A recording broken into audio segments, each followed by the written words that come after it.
Okay, ఈరోజు వాక్యంలోకి వెళ్ళిపోదాం. ఇంకా మత్తయి సువార్త 25వ అధ్యాయం 14వ వచనము 15వ వచనం ఒకసారి చదవండి.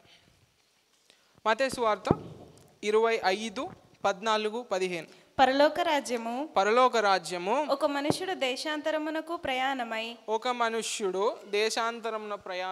తన దాసులను పిలిచి తన ఆస్తిని వారికి అప్పగించినట్లును చూడాలి, రాయాలి. తన ఆస్తిని వారికి అప్పగించినట్లును ఉండును. అతడు ఒకనికి 5 తలాంతులను, ఎన్ని? ఒకరికి 5 తలాంతులను, ఒకనికి 2, ఒకనికి 1, ఎవని సామర్థ్యం చొప్పున వాళ్ళకిచ్చి వెంటనే దేశాంతరం పోయెను. 5 తలాంతులు తీసుకొనినవాడు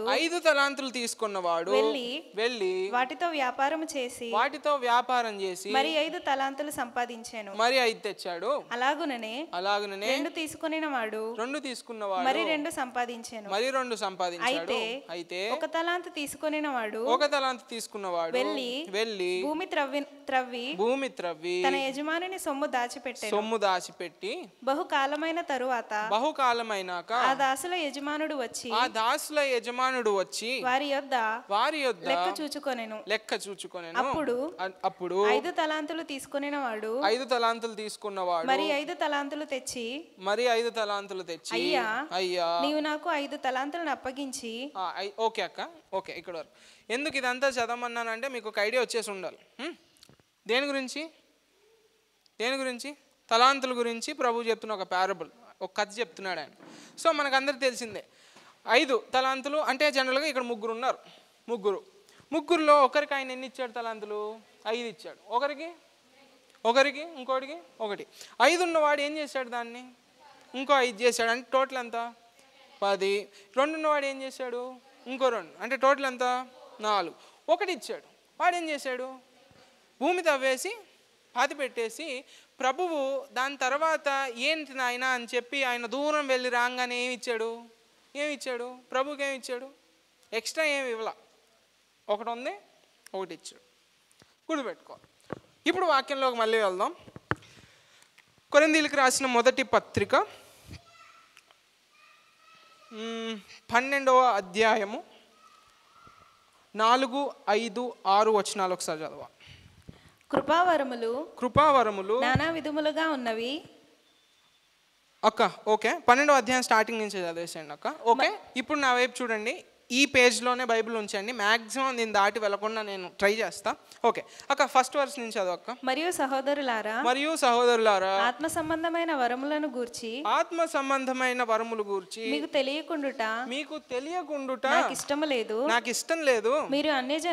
మీరు అన్యజనులై ఉన్నప్పుడు లోక విగ్రహములను ఆరాధించుటకు ఎటుపడినా అటు నడిపించబడ్డారు అని మీకు తెలియను. ఇందుచేత దేవుని ఆత్మ వలన మాట్లాడేవాడెవడు యేసుక్రీస్తు శాపగ్రస్తుడని చెప్పడనియు పరిశుద్ధాత్మ వలన తప్ప ఎవడును యేసు ప్రభువు అని చెప్పలేడనియు నేను మీకు తెలియజేయుచున్నాను. ఓకే, ఇప్పుడు వరకు అర్థమైంది. ఇంకా లోపలికి వెళ్ళా. ఇంట్రడక్షన్ ఇది. ఎవరికి రాస్తున్నాడు పౌలు ఈ పత్రిక? కొరింథీ అనే ప్లేస్ ఆ టర్కీలోనో ఎక్కడో ఉంటుంది ఆ ప్లేసు. అక్కడ ఆయన ఒక సంఘాన్ని స్థాపించాడు. ఆయన ఒక సంఘాన్ని స్థాపించాడు. ఆ సంఘంలో ఎదుర్కొంటున్న సమస్యల గురించి ఆ కొరింథీయుల పత్రిక ఎట్లుంటుందంటే, మనకి 2 కొరింథీ పత్రికలు ఉన్నాయి కదా. 2 కొరింథీ పత్రికలు పౌలు గారు కొరింథీయులకి రాసినాయి కదా. కానీ ఈ 2 కంటే ముందు ఇంకో కొరింథీ పత్రిక ఉంది. ఆ పత్రిక ఏంటంటే కొరింథీయులు పౌలు గారికి రాసిన పత్రిక ఒకటి ఉంది. అయ్యా మా సంఘంలో ఇట్లాంటి సమస్యలు కొన్ని చూస్తున్నాము, ఇట్లా ఎవడబడితే వాడు ఏదో ఒకటి అంటున్నాడు అయ్యా అని ఆయన రాస్తున్నప్పుడు అందుకు ఈయన జవాబుగా 1 కొరింథీ రాశాడు. అంటే దీనికంటే 1 కొరింథీ ఒకటి ఉంది, అది వాళ్ళు పౌలుకి రాసింది. పౌలు దాన్ని చూసి దానికి రిప్లై ఇచ్చి ఈ లెటర్ రాస్తున్నాడు. ఈ 2 లెటర్స్ రాస్తున్నాడు. అది గుర్తుపెట్టుకోవాలి. క్రీస్తు శకము 50 టు 60 ఈ సంవత్సరాల్లో ఇది రాసింది. దాని అర్థం అంటే ఏంటో తెలుసా? ప్రభువు చనిపోయి పునరుత్థానం పొందింది క్రీస్తు శకం 33వ సంవత్సరంలో. ఇప్పుడు మనకి 2021 కదా, అట్లాగే ఈ 2021లో 33 అనే ఇయర్ ఒకటి ఉంటుంది కదా, ఆ ఇయర్లో ప్రభువు సిలువ వేయించుకోనో లేకపోతే సిలువలోకి వెళ్ళి పునరుత్థానుడై ఆయన వెళ్ళిపోతాడు. ఈ కొరింథీయులకి పౌలు రాస్తున్న పత్రిక 33 అని ఎట్లా అన్నామో 50th ఇయర్లో ఆయన రాస్తుంది, 50 to 60 ఆ ఏజ్లో రాస్తుంది. అంటే యేసయ్య వెళ్ళిపోయిన 20 సంవత్సరాలకి లేకపోతే 20 to 30 సంవత్సరాల లోపల వచ్చే సమస్య ఇది. అర్థమవుతుందా? ఇప్పుడు కొరింథీ సంఘము అని అన్నాడు. సంఘం అంటే ఏంటి? సంఘం ఇలా కూడుకొని 2-3 తన నామము కింద ఉంటారో లేకపోతే అది ఒక సంఘం అని. ఎక్కడైతే క్రైస్తవులు ఒక గుంపుగా ఉన్నారో వాళ్ళని క్రైస్తవులని పిలిచారని ఉంది. అదొక క్రైస్తవ సంఘం. క్రైస్తవము అనగానే క్రీస్తు అనే పేరుతో వస్తుందిగా. క్రీస్తు అంటే అభిషక్తుడు అని. ఆయన నమ్మేవాళ్ళో లేకపోతే ఆయన యందు విశ్వాసం ఉంచేవాళ్ళో ఆయన గొప్పగా కొలిచేవాళ్ళో వాళ్ళు ఆ ఫాలోవర్స్ అందరినీ క్రిస్టియన్స్ అని అంటారు. ఇప్పుడు కొరింథీయులకు రాసిన పత్రిక, కొరింథీయులో ఒక క్రైస్తవ సంఘానికి పౌలు రాస్తున్నాడు. ఆయన రాస్తూ ఏమంటున్నాడు తెలుసా? ఒక 3వ వచనం ఒకసారి చదవక్క, 3rd verse. ఇందుచేత దేవుని ఆత్మ వలన మాట్లాడువాడెవడును యేసు శాపగ్రస్తుడని. ఎవరంట? యేసుక్రీస్తు ఎవరంట? శాపగ్రస్తుడని చెప్పడు. పరిశుద్ధాత్మ వలన తప్ప ఎవరును యేసుక్రీస్తును ప్రభువు అని చెప్పలేడు. ఓకే, అంటే కొరింథీ చర్చ్లో ఇప్పుడున్న ప్రాబ్లం మీరు చూస్తున్నారా? ఏమని పిలుస్తున్నారంటే యేసుక్రీస్తుని అక్కడ శాపగ్రస్తుడు అని చెప్పి ఒక చర్చ్ పిలుస్తుందంట. అదవుతుందా? కొరింథీకి వెళ్ళాడు, ఓ సంఘాన్ని కట్టాడు. ఆ సంఘంలో సంఘ సభ్యులు అందరూ ఎవరిని పిలుస్తున్నారు శాపగ్రస్తుడని? ఎవరిని పిలుస్తున్నారు? మాట్లాడాలి అబ్బాయి. యేసుక్రీస్తుని శాపగ్రస్తుడు అని పిలుస్తున్నప్పుడు దానికి ఆయన జవాబిస్తా ఈ ఉత్తరాన్ని రాస్తున్నాడు. జనరల్గా యెహోవా నా కాపరి నాకు లేమి కలగదు అని చెప్పి మనకి కొన్ని చాప్టర్స్ ఉంటాయి కదా, అవన్నీ మంచి ప్లెజెంట్ మూడ్లో మంచి సెట్టింగ్లో మనకి ఆ రాసిన రచయిత మనల్ని తీసుకెళ్తూ ఉంటాడు కదా. ఆత్మీయ వరాలనే క్రైస్తవ జీవితంలో చాలా ఇంపార్టెంట్. ఆ ఆత్మీయ వరాలనే ఎక్కడ వస్తున్నాయి తెలుసా? ఒక గొడవ దగ్గర వస్తున్నాయి. సంఘంలో ఒక గొడవ అయింది, సంఘంలో ఒక ఇబ్బంది అయ్యింది అని చెప్పి వాళ్ళు చెప్తే పౌలు అప్పుడు రాస్తున్నాడు. అప్పుడు దానికోసం రాస్తా ఈ ఆత్మీయ వరాలన్నీ తర్వాత వస్తాయి. అర్థమవుతుందా మీకు? అలా కాంటెక్స్ట్ ఎట్లా ఉందో, వాళ్ళు ఏదో సంఘంలో తప్పు చేస్తున్నారు, ఇబ్బంది చేస్తున్నారు అని చెప్పి వాళ్ళు పౌలుకు రాస్తే పౌలు దాని గురించి మాట్లాడుతూ ఈ వరాల గురించి చెప్తున్నాడు. Very peculiar thing. ఇప్పుడు చాలా ఇంపార్టెంట్, జీవితంలో చాలా ఇంపార్టెంట్ అనుకునే నాకు తెలిసి ఈ ఫార్మాట్లో రావు. యేసుక్రీస్తు మాట్లాడుతా ఇదిగో విను, నిశ్చయంగా నేను నీకు చెప్తున్నాను అని మనకు సువార్తల్లో కనిపిస్తుంది కదా, అలా చెప్పుండాలేమో, అలా చెప్పుండొచ్చుగా. పౌలు గారు కూడా చాలా పత్రికల్లో రాస్తా ఇది నాకు ప్రభువు చెప్పాడు, ఇది నేను చెప్తున్నాను, ఇదైతే నాకు ప్రభువు చెప్తాడని చెప్తాడు. ఇక్కడ ప్రభు మనకి చెప్పినట్టు లేదు. ప్లస్ ఇది ఒక ప్లెజెంట్ సెట్టింగ్ ఏం కాదు. యేసుక్రీస్తుని సంఘ విశ్వాసులే శాపగ్రస్తుడు అని పిలుస్తున్నారంట. అప్పుడు పౌలు మాట్లాడి వరాలు ఇవి అని చెప్తున్నాడు. ఓకే, ఇప్పుడు స్టార్టింగ్ ఏంటో అయిపోయింది. జనరల్గా యేసుక్రీస్తు వారు తన పరిచర్యను ముగించుకొని ఆయన శిష్యులతో మాట్లాడుతూ ఉండగా, నేను ఇంకా కొంచెం కాలమే మీతో ఉంటాను, ఇప్పుడు నేను చెప్పేదాన్ని మీరు వినలేరు, కానీ నేను వెళ్ళిపోయాక ఒక ఆదరణకర్త ఏముంటుంది అక్కడ చెప్పాలమ్మా, ఒక ఆదరణకర్త వస్తాడు, అతను మీతో ఉండి సర్వసత్యంలోకి మిమ్మల్ని నడిపిస్తాడు అని వాక్యం చెప్పింది. ఇప్పుడు ప్రభువు ఆ మాటలు అంత ఇంపార్టెంట్గా చెప్తా ఆదరణకర్త అయిన పరిశుద్ధాత్మ దేవుడు వస్తాడు. ఆయన వస్తున్నప్పుడు ఇప్పుడు పరిచర్య చేస్తున్నప్పుడు ప్రభు ఏమంటారు, అనాథలు ఉంటారు తెలుసా, అనాథల్లాగా సంఘాన్ని ఆయన వదిలిపెట్టి వెళ్ళా. పేతురు గారు ఉన్నారు, పేతురు నీ మీద సంఘాన్ని కడతాను అన్నాడు అని చెప్పి పేతురు కూడా అనాథలాగేం కాదు. పౌలుని పెట్టాడని అది గొప్ప కాదు, 12 మంది శిష్యుల్ని అపోస్తులను పెట్టాడని గొప్ప కాదు. అయినా దేవుని ఆత్మను పంపించి అప్పుడు మీరు అనాథలుగా నేను మిమ్మల్ని విడిచిపెట్టను అని ప్రభు అన్నాడు. ఈ ఆత్మ ద్వారా సంఘము పెరగడానికి ఫస్ట్ సెంచరీ ఉంది కదా, ఫస్ట్ సెంచరీలో సంఘము ఇప్పుడు జనరల్గా క్రైస్తవం ఎంతమందితో స్టార్టు? 12 మందో 13 మందిలో. అసలు మేరీ వాళ్ళందరూ 20 మందిని వేసుకున్నాం, లేకపోతే 120 మంది అని ఉంటుంది చూడండి. సరే 120 మందిని వేసుకుందాం. ఆ 120 మంది దగ్గర నుండి ఇప్పుడు భూమి మీద బతుకుతున్నారు 200, నాకు తెలిసి 30-40 కోట్ల మంది క్రైస్తవులు ఉన్నారు భూమి మీద. 230 కోట్ల మంది అంటే ఇండియాలో ఉంటున్న దానికన్నా డబల్. అంతమంది క్రైస్తవులకి అంత త్వరగా ఎట్లా అవుతుంది? 2000 సంవత్సరాలు పట్టిందనుకో. జనరల్గా ఇట్లాంటి మూమెంట్స్ని అంత ఊరికే వదిలిపెట్టేశారు తెలుసా. ఇట్లా రాడికల్గా తిరుగుతున్న వాళ్ళని వదిలిపెట్టరు. అయినా ఎందుకు ఇంత ఫాస్ట్గా అయ్యింది తెలుసా? ఆత్మీయ వరాల ద్వారా జరిగింది.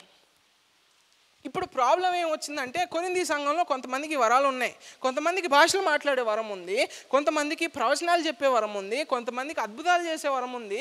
కానీ అక్కడ ప్రాబ్లం ఏంటి తెలుసా? వాళ్ళల్లో వాళ్ళకి ఐక్యత లేదు. వాళ్ళకి దేవుడు ఆ వరం ఇచ్చినా వాళ్ళ కోసం అది వాడుకొని ప్రభువుని చులకన చేసి ఏమని పిలుస్తున్నారు? శాపగ్రస్తుడు అని పిలుస్తున్నారు. వాళ్ళ లోపల ఆ ఐక్యత లేదు, ఒక రెస్పాన్సిబిలిటీ. ఆ గిఫ్ట్ కదా, గిఫ్ట్ అంటే దేవుడు వాళ్ళకి ఇప్పుడు అదేమి అందరికీ వచ్చేసేదేం కాదు. అంటే ప్రతి ఒక్కరికి ఉండొచ్చు అట్లా అనట్లేదు, అందరికీ ప్రతి ఒక్కరి దగ్గర ఉంటుందని కాదు. ఒక గిఫ్ట్ ఇచ్చి దేవుడు నీకు ఒక రెస్పాన్సిబిలిటీ ఇచ్చాక వాళ్ళు దాన్ని వాడుకోకుండా ఎవరిని ఏమని పిలుస్తున్నారు? శాపగ్రస్తుడు అని. ఒక సంఘానికి వెళ్తా ఆ సంఘంలో వీళ్ళు పూజ చేసే దేవుడిని పట్టుకొని ఏమంటున్నారు? శాపగ్రస్తులు అంటున్నారంట. ఎవరన్నా ఊరుకుంటారా? సేవకుడు ఆ వాక్యం చెప్తా యేసుక్రీస్తునే శాపగ్రస్తుడు అని పిలిస్తే ఊరుకో. సేవకుడు ఇలా పిలిచి ఏంది ఇట్లా ఎందుకు చేస్తున్నారు అనగానే వీళ్ళు ఈ భాషలు చూపిస్తున్నారంట. వీళ్ళు అద్భుతాలు చూపిస్తే వీళ్ళు ఏంటి గాల్లో ఎగరడాలు చెప్తున్నా మామూలుగా, ఏంటి జబ్బులు ఉన్న వాళ్ళకి నయం చేయడం, ఇలాంటివన్నీ వీళ్ళు చేసేసి ఇగో మా దగ్గర నుంచి వస్తున్నాయి కదా ఇవి అని చెప్పి సేవకుడికి చెప్తున్నారంట. జనరల్గా అక్కడున్న సిస్టమ్, అక్కడున్న ఆ కాంటెక్స్ట్ దాన్ని బట్టి పౌలు ఇప్పుడు చెప్తున్నాడు వరాలు ఏంటి, వరాలు ఎందుకు వస్తాయి, వరాలు ఇలా ఉంటాయి అని చెప్పి ఆయన ఎక్స్ప్లెయిన్ చేస్తున్నాడు. ఇప్పుడు అందులోకి వెళ్దాం. ఓకే అక్క, 4వ వచనం, 5వ వచనం, 6వ వచనం. కృపావరములు నానా విధములుగా ఉన్నాయి గాని ఆత్మ ఒక్కడే మరియు పరిచర్యలు నానా విధములుగా ఉన్నవి గాని ప్రభువు ఒక్కడే. నానా విధములైన కార్యములు కలవు, నానా విధాలైన కార్యాలు ఉన్నాయి కానీ అందరిలోను అన్నిటినీ జరిగించు దేవుడు ఒక్కడే అయినను. ఓకే అక్క, అక్కడ వరకు 4, 5, 6 కదా. ఓకే, ఆత్మలు ఎన్ని ఉన్నాయి? లేవు అసలు. ఒక్కరే, పరిశుద్ధాత్మ దేవుడు ఒక్కడే. ఆత్మ ఒక్కడే కానీ వరాలు ఎన్ని? అక్కడ నంబర్ చెప్పలా. ఎన్ని అన్నాడు? అనేకములు, నానా విధములు అనే మాట అన్నాడు. ఫర్ ఎగ్జాంపుల్ మనకు తెలిసిన వరాలు ఏమేమి ఉన్నాయి చెప్పండి. ఇప్పుడు చెప్పు, మనకు తెలిసిన వరాలు ఏమున్నాయి? మన వరాలు ఏమున్నాయి అబ్బాయి? సరే మీరు చెప్పండి ఎవరన్నా. స్వస్థత, హీలింగ్, ఇంకా టంగ్స్, భాషలు, ఇంకా ఏం లేవా? అంటే సింగింగ్ ఇలాంటి సెకండరీ, మామూలుగా వాక్యంలో చెప్పినాయి. దెయ్యాలను వదిలేయడం, ఇంకా ఏంది వాక్యాలు ఇంత కూడా వినలేదా? జనరల్గా గెస్ అన్న మెయిన్ పెద్దని మర్చిపోయారా? బిగ్ ఫిష్, ప్రాఫెసీ, ఇంకా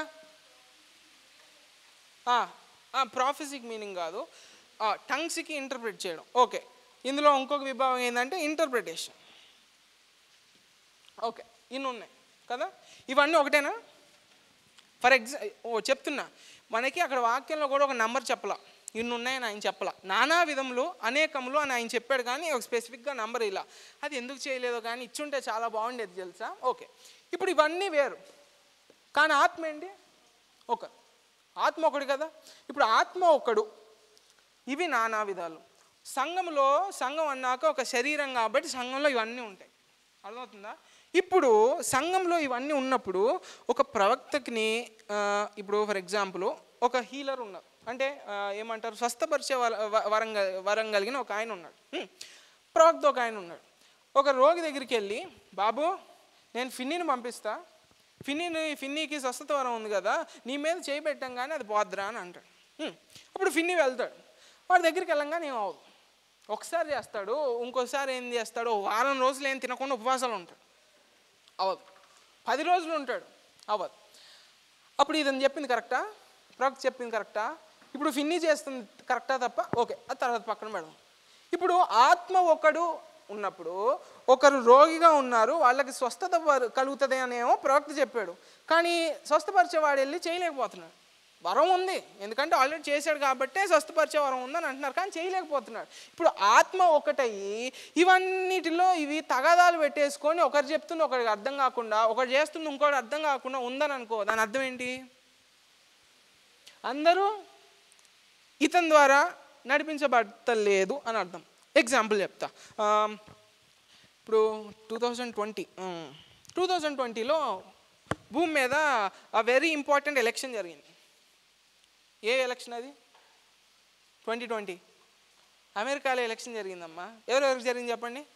ట్రంప్కి ఇంకా బైడెన్ కదా. Trump versus Biden. మనలాగే చాలామంది ప్రవక్తలు ఉన్నారనమాట. వీళ్ళు ఏం చేశారు తెలుసా? కొంతమంది ఏమో ట్రంపే గెలుస్తాడు మళ్ళీ అని, కొంతమంది ఏమో కాదు బిడెన్ గెలుస్తారని అన్నారు. ఆత్మలు ఎంతమంది? అందరికి ఇచ్చే వరం ఏంది? నానా విధాలైన వరాలు. ఇప్పుడు మన చర్చ్లో ఒకరికి ప్రవచనాత్మక వరం ఉంది, పక్కన చర్చ్లో ఇంకొకరికి ఉందని అనుకో, ఆత్మ ఒకడేగా. ఈ రెండు ఎందుకు అవుతున్నాయి? అవుతాయా? అట్లా అవుతాయా? అవు కదా. చాలా జాగ్రత్త చూసుకోవాలి. మోషే ధర్మశాస్త్రంలో ఓల్డ్ టెస్ట్మెంట్లో ఇట్లా ప్రవక్తలు చాలామంది వస్తారు, వీళ్ళు అబద్ధ ప్రవక్తలు కూడా వస్తారు అని చెప్పి ఆయన భలే చెప్తాడు. ఒక ప్రవక్త నిజం చెప్తున్నాడా తప్పు చెప్తున్నాడా ఎలా తెలుసుకుంటారు తెలుసా? ఆడు ప్రవచించాకంట అది జరిగితే నిజమైనట్టు, జరగకపోతే అబద్ధం అయిన, అది పెద్ద చెప్పాలా. కానీ ఇక్కడ చూసారు ఏమవుతుందో? ఆత్మ ఎవరు? ఒకరే. ఆత్మ వరాలు నానా విధం, ఒక్కొక్క సంఘంలో ఒక్కొక్క శరీరంలో ఒక్కొక్కటి ఉంటుంది అని చెప్పి ఇప్పుడు అందరూ యునానిమస్గా ఇప్పుడు ఎవరు గెలిచారు? బైడెన్ గెలిచాడుగా. అప్పుడు నిజంగా దేవుడు ఆత్మ పెట్టి, నిజంగా దేవుడు ఆత్మకమైన వరాన్ని ఇచ్చి, అప్పుడు ఎవరు చెప్పాలి? వీళ్ళందరూ ఇప్పుడు వేరైపోతున్నాయి. నేను ఎందుకు ఇవన్నీ చెప్తున్నా తెలుసా? సంఘస్థులుగా కానీ మీ అందరికీ తెలియాలి. ప్రతి ఒక్కడు నాకు ఇది తెలుసు అని అనుకొని, నాకు ఇష్టం అని అనుకొని చేస్తే మీరు దాన్ని ఆమోదించకపోయినా మీకు తగలాలి. అన్నీ ఒక మనిషి ఒకటి చెప్పంగానే ఇది కరెక్టా కాదని మీరు తెలుసుకోవాలి. అదే మాకు కావాలి. అదవుతుందా? ఒకడు ఇవి కొట్టుకోవు. ఒకడే ఉంటే తగాదాలు రావు. ఒకరే ఆత్మ ఉంటే ఏమంటారు? ఎవరు? పరిశుద్ధాత్మ దేవుడు ఆదరణకర్త, ఆదరణ ఇస్తాడు, కంఫర్ట్ చేస్తాడు. ఒకవేళ వేరియేషన్స్ వచ్చేసినాయి, తగాదాలు జరుగుతున్నాయి అనుకో, అది కంఫర్టా? ఆదరణ? అది కాదుగా. తెలుసుకోవాలి అని. ఓకే, ఒక్కడు ఉన్నాడు. ఇప్పుడు పరిశుద్ధాత్మ ఒక్కడే ఉన్నప్పుడు ఏముంటుంది? పరిశుద్ధాత్ముడు మీ దగ్గర ఉంటానంటే ఆదరణ కలిగిద్ది అని ప్రభు చెప్తున్నాడు. ఒకవేళ ఇన్ని డిఫరెన్సెస్, ఇన్ని డిస్టర్బెన్సెస్ వచ్చినాయి అని అనుకో, పరిశుద్ధాత్మ దేవుడే చేస్తున్నట్ట, ఇవన్నీ చేస్తున్నట్ట కాదా? ఇప్పుడు జనరల్గా ఆత్మీయ వరాల్లో ఇంకొక వరం ఉంటుంది తెలుసా? ఆత్మ విచక్షణ జ్ఞానం అని చెప్పి, అతను మాట్లాడుతున్న ఆత్మ దేవుడి దగ్గర నుంచి వచ్చిందా లేకపోతే దెయ్యం దగ్గర నుంచి వచ్చిందా అని తెలుసుకోవడానికి ఒకటి ఉంటుంది. అది కూడా ఒక వరం. కాకపోతే మనం అంత స్పెషలిస్ట్గా అందులోకి వెళ్ళిపోయి చూసేదానికన్నా జనరల్గా కొద్దిగా వాక్యం తెలిసినా ఓకే, ఒక అంచనా మాత్రం వేయొచ్చు. ఫర్ ఎగ్జాంపుల్ ఇక్కడే చాలా సింపుల్ కదా, ట్రంప్ బైడెన్ దగ్గర. ఫర్ ఎగ్జాంపుల్ కొంతమంది జ్యోతిష్యులు ఉంటారు, తెలిసిందేగా. మన ఇండియాలో బాగా ఫేమస్. వీళ్ళు ట్రంప్ బిడెన్ అంత ఇంటర్నేషనల్ లెవెల్ కాకపోయినా చంద్రబాబు నాయుడు గెలుస్తాడా, జగన్మోహన్ రెడ్డి గెలుస్తాడా అని చెప్పి వీళ్ళు ఒక పంచాంగం మళ్ళీ చెప్తున్నా. వాళ్ళు నమ్మేది నిజం ఉండొచ్చు, వాళ్ళకి నిజం పక్కన పెట్టేసి అది నిజమే అని అనుకో, కానీ వాడు చెప్పేది తప్పు అవుతుంది అనుకో, తప్పిప్పుడు వాళ్ళలో ఉందా, వాడు నమ్మిన దాంట్లో ఉందా? వాడి దగ్గర ఉంది. చెప్తున్నా, ఆత్మ ఎవరు? సింగ్యులర్, ఒక్కడే. ఆత్మ వరాలు నానా విధాలు. ఒక్కడై ఉన్నప్పుడు, ఆయన ఒక్కరినే నడుపుతున్నప్పుడు వ్యత్యాసాలు, తేడాలు, తగాదాలు రావు. ఓకే, అర్థమవుతుందా? మీరు ఎందులో పెరుగుతున్నారో దాన్ని ఇంకొకసారి బాగా చూసుకోవాలి. సో ఇప్పుడు కొంతమందికి ఏం వరం ఉంటుంది? ప్రవచన వరం ఉంటుంది. కొంతమందికి భాషలు మాట్లాడే వరం ఉంటుంది. కొంతమందికి ఏమంటారు? హీలింగ్, స్వస్థత పరిచే వరం ఉంటుంది. కొంతమందికి మాట్లాడిన భాషకి అర్థం చెప్పే వరం ఒకటి ఉంటుంది. కొంతమందికి దెయ్యాలను వదిలేయడం, కొంతమందికి అద్భుతాలు చేయడం. That is also important factor. Miracle workers. ఇప్పుడు ఇది కాకుండానే చాలా చాలా ఇంపార్టెంట్ కూడా మనం చూస్తాం, కానీ చెప్తున్నాం. ఇవన్నీ ఒకరిలోనే ఉంటాయా? ఉండవు అని కాదు, ఉండకపోవచ్చు అని అనాలి. ఎందుకంటే ఇప్పుడు మనం ఫస్ట్ స్టోరీలో చూసాం కదా, ప్రభువు ఒకడికి ఎంత తలాంతులు ఇచ్చాడు? ఒకడికి ఎన్ని ఇవ్వచ్చు కదా చెప్తున్నా. సో యూ కెనాట్ సే ఫుల్గా చెప్పేయలేవు. కొంతమందికి ఎన్ని ఉంటాయి? 5. కొంతమందికి ఎన్ని ఉంటాయి? 1. వాడి సామర్థ్యానికి సరిపోయినట్టుగా ప్రభు ఇస్తాడు అని చెప్పింది. అంటే ఇప్పుడు మనకి ఏమంటారు, నాకు మెడికల్ సీట్ కావాలి, అప్పుడు నేను గాంధీ గారు లేకపోతే ఇక్కడ ఎవరు ఎంపీ రంజిత్ రెడ్డి గారు అక్కడికి వెళ్ళి మా అబ్బాయికి మీరు ఒక మెడికల్ సీట్ ఇవ్వండి అని రికమెండేషన్ లెటర్ రాయిస్తే ఇక్కడైనా పనులు అవుతాయి. కానీ ఆత్మ వరాలను ఇస్తున్నప్పుడు అవి పనిచేస్తాయా? చెయ్యి. నువ్వేంటో, నీ క్యారెక్టర్ ఏంటో, నీకున్న సామర్థ్యం ఏందో దాన్ని చూసి ఆయన వరాలు ఇస్తాడు.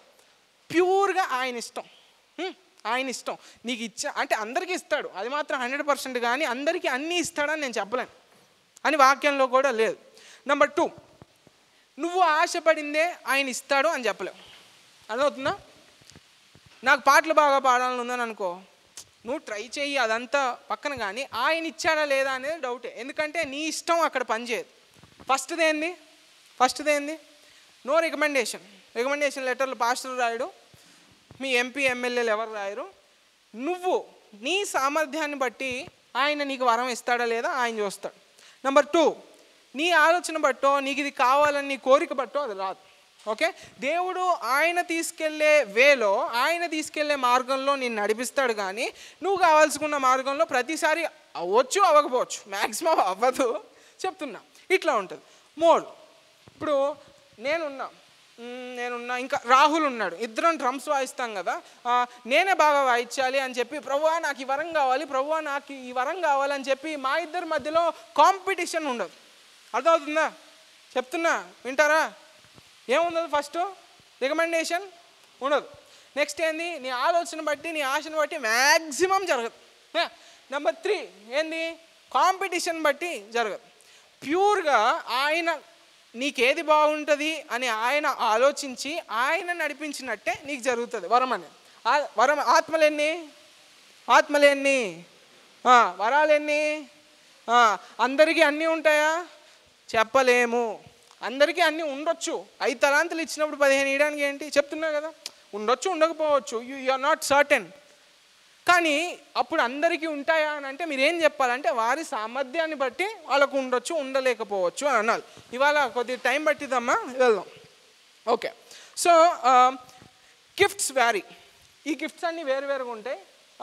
ప్రవక్తకే భాషలు మాట్లాడే వరం కూడా ఉండొచ్చు, పోనీ ప్రవక్తకే భాషను అర్థం చెప్పే వరం కూడా ఉండొచ్చు. కానీ లేవు, ఉండవు అని మనం చెప్పలేము. అర్థమవుతుందా? ఇప్పుడు అది ఏంది? అది నిజంగా దేవుడే చెప్తున్నాడా, నిజంగా వాడి కాయిచ్చి చెప్తున్నాడా అనడానికి టెస్ట్స్ ఉన్నాయి. అవి కూడా దగ్గరికి వెళ్దాము, చెప్దాము. ఓకే, ఇవాళంతా ఇది ఇంట్రడక్టరీ క్లాసు. ఒక 2 or 3 వీక్స్లో ఇంకొద్దిగా లోపలికి వెళ్దామని నా ఆలోచన. ఓకే, నెంబర్ 2, ఇప్పటివరకు మనం ఏం నేర్చుకున్నాం? ఇంట్రడక్షన్. వరాలు ఎందుకు? పరిచర్యలో ఇంకా బలం పుంజుకొని దేవుడు నిజంగా మనతో ఉన్నాడు అని చూపించడానికి, అవి చూడడానికి కలిగే సిస్టమ్ ఇది. ఓకే, ఆత్మలన్నీ చెప్పాలి. ఆత్మ ఒకడే ఉన్నప్పుడు తగాదాలు వస్తాయా? ఆత్మ ఒకడే ఉన్నప్పుడు అర్థాలు వేరైపోతాయా? ఆత్మ ఒకడే ఉన్నప్పుడు గొడవలు వస్తాయా? రావు కదా, గుర్తుపెట్టుకోవాలి. నెక్స్ట్, ఇప్పుడు ఇంట్రడక్షన్ అయిపోయింది. నెక్స్ట్, ఎందుకు ఈ వరాలన్నీ? ఎందుకు అంటే దేనికోసము మామూలుగానంటే, ఫర్ ఎగ్జాంపుల్ మామూలుగా యోహాను సువార్త 16వ అధ్యాయము 12 to 15 వచనాలు ఒకసారి చదవండి అక్క. నేను మీతో చెప్పవలసినవి ఇంకను అనేక సంగతులు కలవు, గాని ఇప్పుడు మీరు వాటిని సహింపలేరు. అయితే ఆయన అనగా సత్యస్వరూపి అయిన ఆత్మ, చెప్పక్క, ఆత్మ వచ్చినప్పుడు మిమ్మును సర్వసత్యంలోనికి నడిపించును. సర్వసత్యంలోకి ఆయన నడిపిస్తాడు. ఆయన తనంతట తానే ఏమీ బోధింపడు, వేటిని వినునో ఆయన ఏది వింటాడో వాటిని బోధించి సంభవింపబోవు సంగతులను మీకు తెలియజేయును. ఆయన నా మాటిలోనివి తీసుకొని మీకు తెలియజేయును గనుక నన్ను మహిమపరచును. ప్రభువు పరిచర్య చేసి, తండ్రి నీ చిత్తం ఏందో అదే చేసేయ్యా అని చెప్పి ఆయనకు వెళ్ళిపోతున్నప్పుడు ఫేర్వెల్గా ఆయన మాట్లాడి, నేను మీతో ఎక్కువసేపు ఉన్నారు, మీకు అన్నీ చెప్పలేను కూడా, ఎందుకంటే అక్కడ వాడిన పదం మీరు సహించలేరు అని అంటున్నాడు. ఎందుకంటే కొన్ని చెప్పే ఉంటాయి, కొన్ని అనుభవంగా తెలుసుకునే ఉంటాయి. ఆత్మ అయిన దేవుడు నీ లోపల ఉన్నప్పుడు నువ్వు అనుభవించాయి కొన్ని, అది ఎంత చెప్పినా ఎక్కదు. అదవుతుందా? అనుభవించడం అంటే ఆత్మలో ఏంటో అది కూడా వెళ్దాము టైంని చూసుకొని. ఓకే, సో ఇప్పుడు ఏంటంట, సత్యస్వరూపి అను ఆత్మ, బాబు చూడ, సత్యస్వరూపి అన్న ఆత్మకు ఇంకొక పేరేంది? ఆదరణకర్త.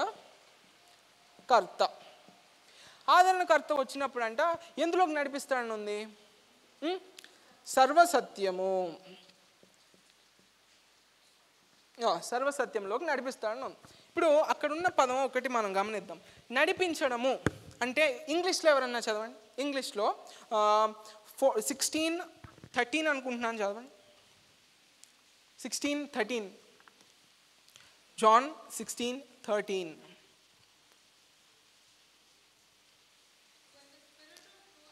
When the Spirit of truth comes, ఏం పదం అక్కడ? గైడ్. ఈ పదం కొద్దిగా గమనిద్దాం, చూడండి. అయిపోయింది. మెసేజ్ బైబిల్లో ప్రధానికి రిఫరెన్స్లు ఉండవు కాబట్టి చదవడం కొద్దిగా కష్టం అవుతుంది. అయితే ప్రభువు పరిచర్యను ముగించాక మిమ్మల్ని అనాథలకు వదిలిపెట్టను, మీకేం అర్థం కావు కూడా కొన్ని, అందుకే సత్యస్వరూపైన ఆదరణకర్తకు ఆత్మ వస్తాడు. ఆయన సొంతగా ఏం చెప్పడు, ఆయన ఏది వింటాడో మీకు అది చెప్తాడు. ఆయన నా గురించి చెప్తాడు కనుక మీరు నన్నే మహింపరుస్తారని చెప్పి మిమ్మల్ని సర్వసత్యంలోకి నడిపిస్తాడు అనే మాట వింటున్నాం. నడుపుదల, గైడెన్స్. జనరల్గా మనం మాట్లాడుకుందాం, గైడ్లు ఎవరికి కావాలి? నడిపించడం ఎవరికి కావాలి?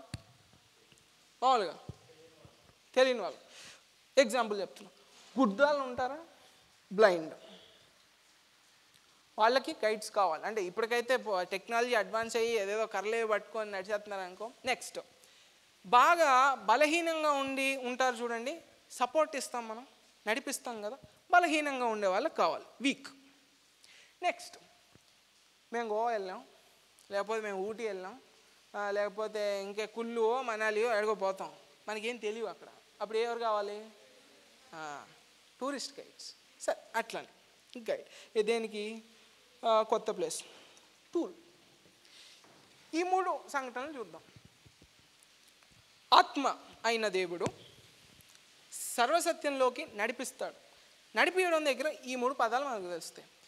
ఆత్మీయంగా అందరం గుడ్డాలమే, అందరము పాపముతో పుట్టి దేవుడు ఉన్న మహిమను పొందలేకపోతున్నామని రోమపత్రికలో పౌలు చెప్తాడు. అట్లాగా ఆయన నడిపిస్తాడు. సో దీన్ని we can strike off now. Next, week people. యేసుక్రీస్తునందు కొత్తగా జన్మించాక ఎలా ఉంటావు? చిన్నపిల్లలాగా ఉంటావుగా, పిల్లాడిలాగా. అప్పుడు యూ నీడ్ సపోర్ట్. అలాగా ఆత్మైన దేవుడు నడిపిస్తాడు. Number 3, tour.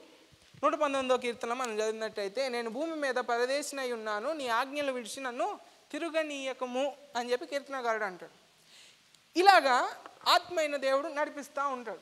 ఫర్ ఎగ్జాంపుల్, మనం క్విజ్లో అట్లా ఓపెన్ అవ్వగానే కనిపిస్తుంది కదా, నీ ధర్మశాస్త్రం నందు తెలుసు కదా, ఆశ్చర్యమైన సంగతులు చూచినట్లు కళ్ళు తెరువు అంటాడు. కళ్ళు లేవా? ఇప్పుడు ఆ కీర్తనలో వచనం రాయడానికి కూడా చూసే రాస్తూ ఉంటాడు, కళ్ళు మూసేని రాసాడుగా. కళ్ళు ఉన్నాయి కానీ నా కళ్ళు తెరువయ్యా అని అంటున్నాడు. ఆత్మీయ కళ్ళకు మామూలు కళ్ళకు తేడా. ఆ ఆత్మీయ కళ్ళు ఎప్పుడు తెలుసుకుంటాయంటే ఈయన నడిపిస్తున్నప్పుడే తెలుసుకుంటాడు. ఈ తెలుసుకోవడంతో పాటు ఇలాగా మనకి మేడ్ ఇన్ చైనా టైప్గా ఇట్లా ఫేక్ చేసేవి కూడా ఉంటాయి కొన్ని. దాని లోపలికి వెళ్దాం. ఫేక్ చేసేవి కూడా ఉంటాయి. అవి తెలుసుకోవడానికి కూడా ఈ నడుపుదల పనిచేస్తాయి.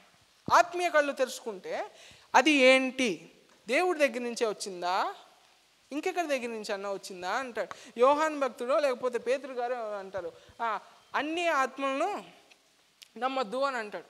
ఎందుకంటే కరెక్ట్ వర్షన్ ఇక్కడ ఉంది, యాపిల్ ఫోన్ లాగా ఒక ఆత్మ, వేరు వేరు వేరు వేరు వేరు వేరుగా వరాలు ఉన్నాయి. దీనికి ఫేక్ వర్షన్లు కూడా ఉంటాయి. దాన్ని కనుక్కోవడానికి కూడా ఈ నడుపుదలే కావాలి. ఎవరెవరికి నడుపుదల అని అంటే గుడ్డాలకి మనమే, వీక్గా ఉన్న వాళ్ళకి మనమే, మూడవది పరదేశంగా ఉన్నాగా మనకి. ఇన్ని కావాలి. ఇప్పుడు ఆత్మ అయిన దేవుడు సర్వసత్యంలోకి నడిపిస్తున్నప్పుడు ప్రభువు మీరు సహింపలేరు, నేను మీతో చాలా రోజులు 33 సంవత్సరాలు భూమి మీద బతికా, సరే మీతో 3.5 సంవత్సరాలు బతికా, ఇన్ని మీకు చెప్పినా కూడా అన్నీ నేను చెప్పలేదు ఎందుకంటే మీరు సహించలేరు అంటున్నాడు. సహించలేనివి నువ్వు అనుభవించావు. ఆ ఆత్మ యొక్క అనుభవము ఈయన నడిపించినప్పుడు కలిగిద్ది నీకు. ఈయన ఎలా కలిగిద్ది అవన్నీ చూద్దాం. ఎందుకంటే జనరల్గా కళ్ళు తెరవండి అని అన్నప్పుడు మన ఇండియన్ సైకాలజీలోకి వెళ్తే, లేకపోతే ఇండియన్ మైండ్ సెట్ ఎట్లా ఉంటే చాలా ఏమంటారు షాపులో ఉంటుంది. చాలా క్యాలెండర్స్లో నేను చూసా, ఇప్పుడు ఎంతవరకు ఉన్నాయో తెలియదు కానీ క్యాలెండర్లో ఒకరు ఇంకొకరు యేసుక్రీస్తు ముగ్గురు చేతులు పట్టుకుని నడుచుకున్నట్టు ఉంటారు.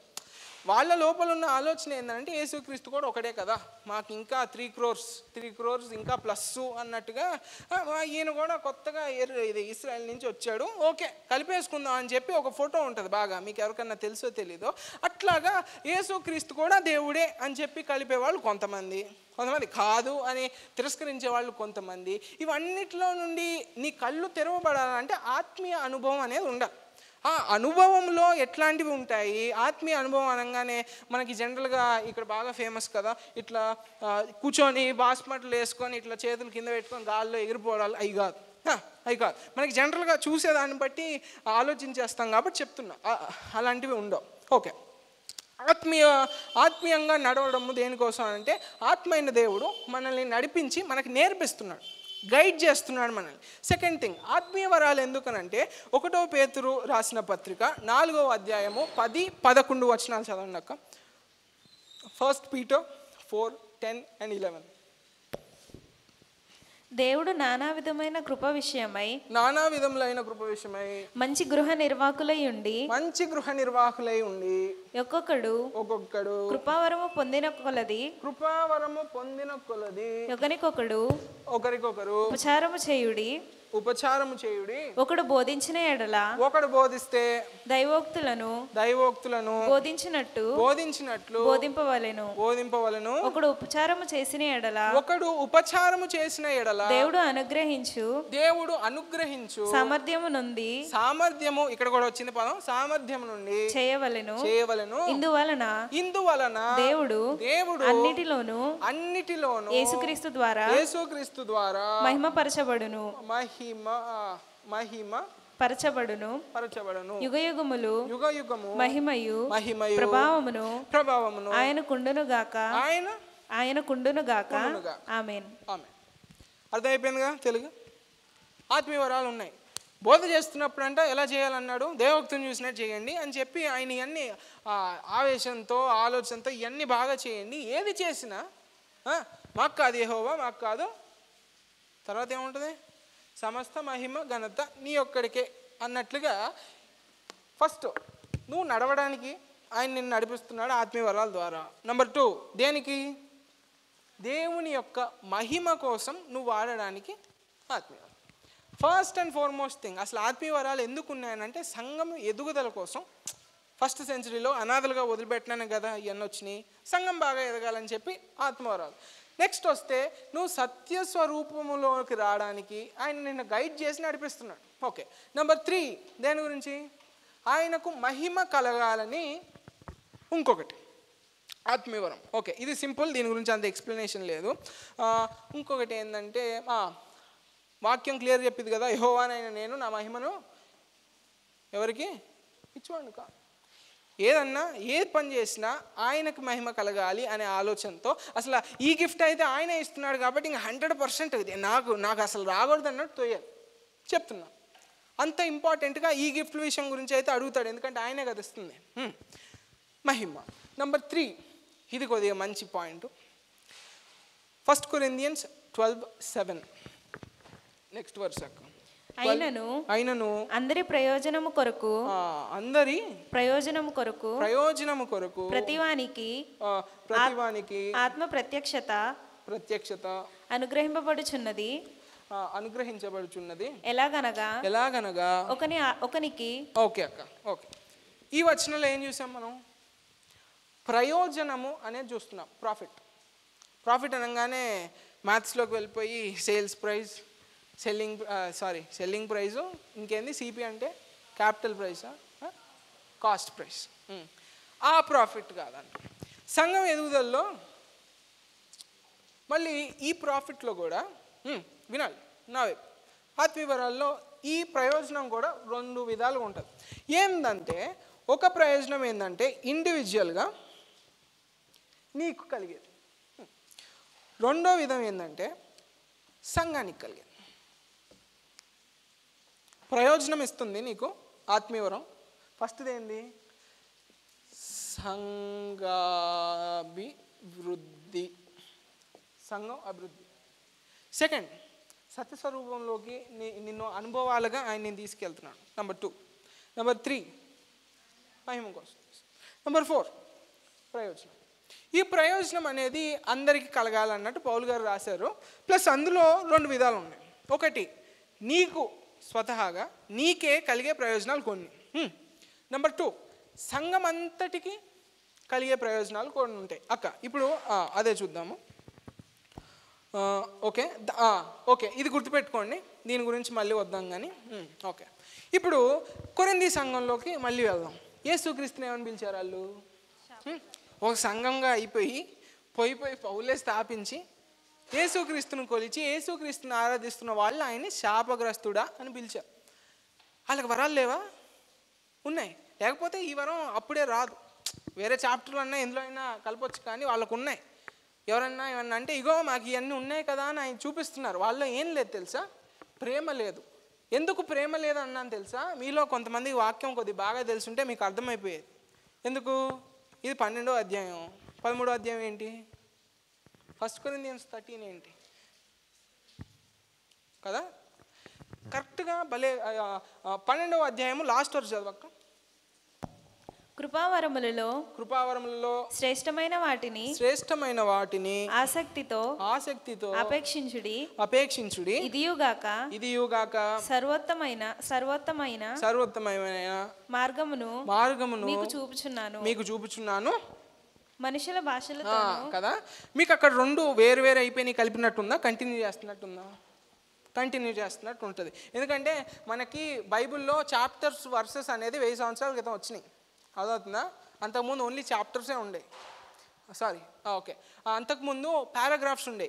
హెబ్రీ లెటర్స్లో ఏ అని ఉంటుందా? ఏతో స్టార్ట్ అయితే హెబ్రీ లెటర్స్లో లాస్ట్ వాళ్ళకి ఏదో పియో ఏదో ఉంటుంది, పీతో ఎండ్ అయ్యేది. ప్రతి అధ్యాయానికి ముందు ఏ అని రాసి అధ్యాయం స్టార్ట్ చేసి అధ్యాయం ఎండింగ్కి పి అని పెట్టేవాళ్ళు. వాళ్ళకి అప్పుడు అట్లా అయిపోయింది. వచనాలు ఇవన్నీ లేవు. ఇప్పుడు వచ్చినాయి. ఇప్పుడు 1120s 1130sలోనే స్టీఫెన్ ల్యాంగ్టన్ అనే ఒక భక్తుడు బైబిల్ని అట్లా విభజించాడు. సో ఇప్పుడు 12వ అధ్యాయం దగ్గరికి వచ్చినప్పుడేమో స్టార్టింగ్లో ఏమో శాపగ్రస్తుడా అని పిలిచారు.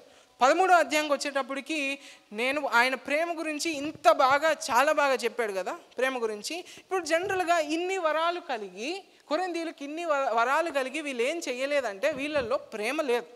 నెంబర్ 1, ఏ వరం చూసినా నేను ఎట్లా ఇప్పుడు వాళ్ళు కూడా మనం తప్పనే అనకూడదు. ప్రయోజనం ఉందిగా, ప్రయోజనం ఇండివిజువల్గా కూడా ఉందిగా.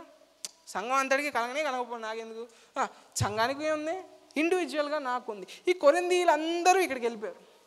వాళ్ళకి ఎలా వస్తుంది, వాళ్ళకి పేరు వస్తుందా, వాళ్ళకి ప్రతిష్ట వస్తుందా అని చూసి దేవుడిచ్చిన వరాల్ని సంఘాభివృద్ధికి వాడకుండా, దేవునితో నడవడానికి వాడకుండా, దేవునికి మహిమ కోసం వాడకుండా ఇక్కడికి వచ్చేసారు డైరెక్ట్గా. వాళ్ళ కోసం వాళ్ళు వాడుకున్నప్పుడు ఇది కాదబ్బా, మీలో మీకు ప్రేమ ఉండాలని చెప్పి పౌలు గారు 13వ అధ్యాయం రాస్తున్నాడు. ఇప్పుడు మనం 13వ అధ్యాయము 1, 2 and 3 ఒకసారి చదవండి అక్క.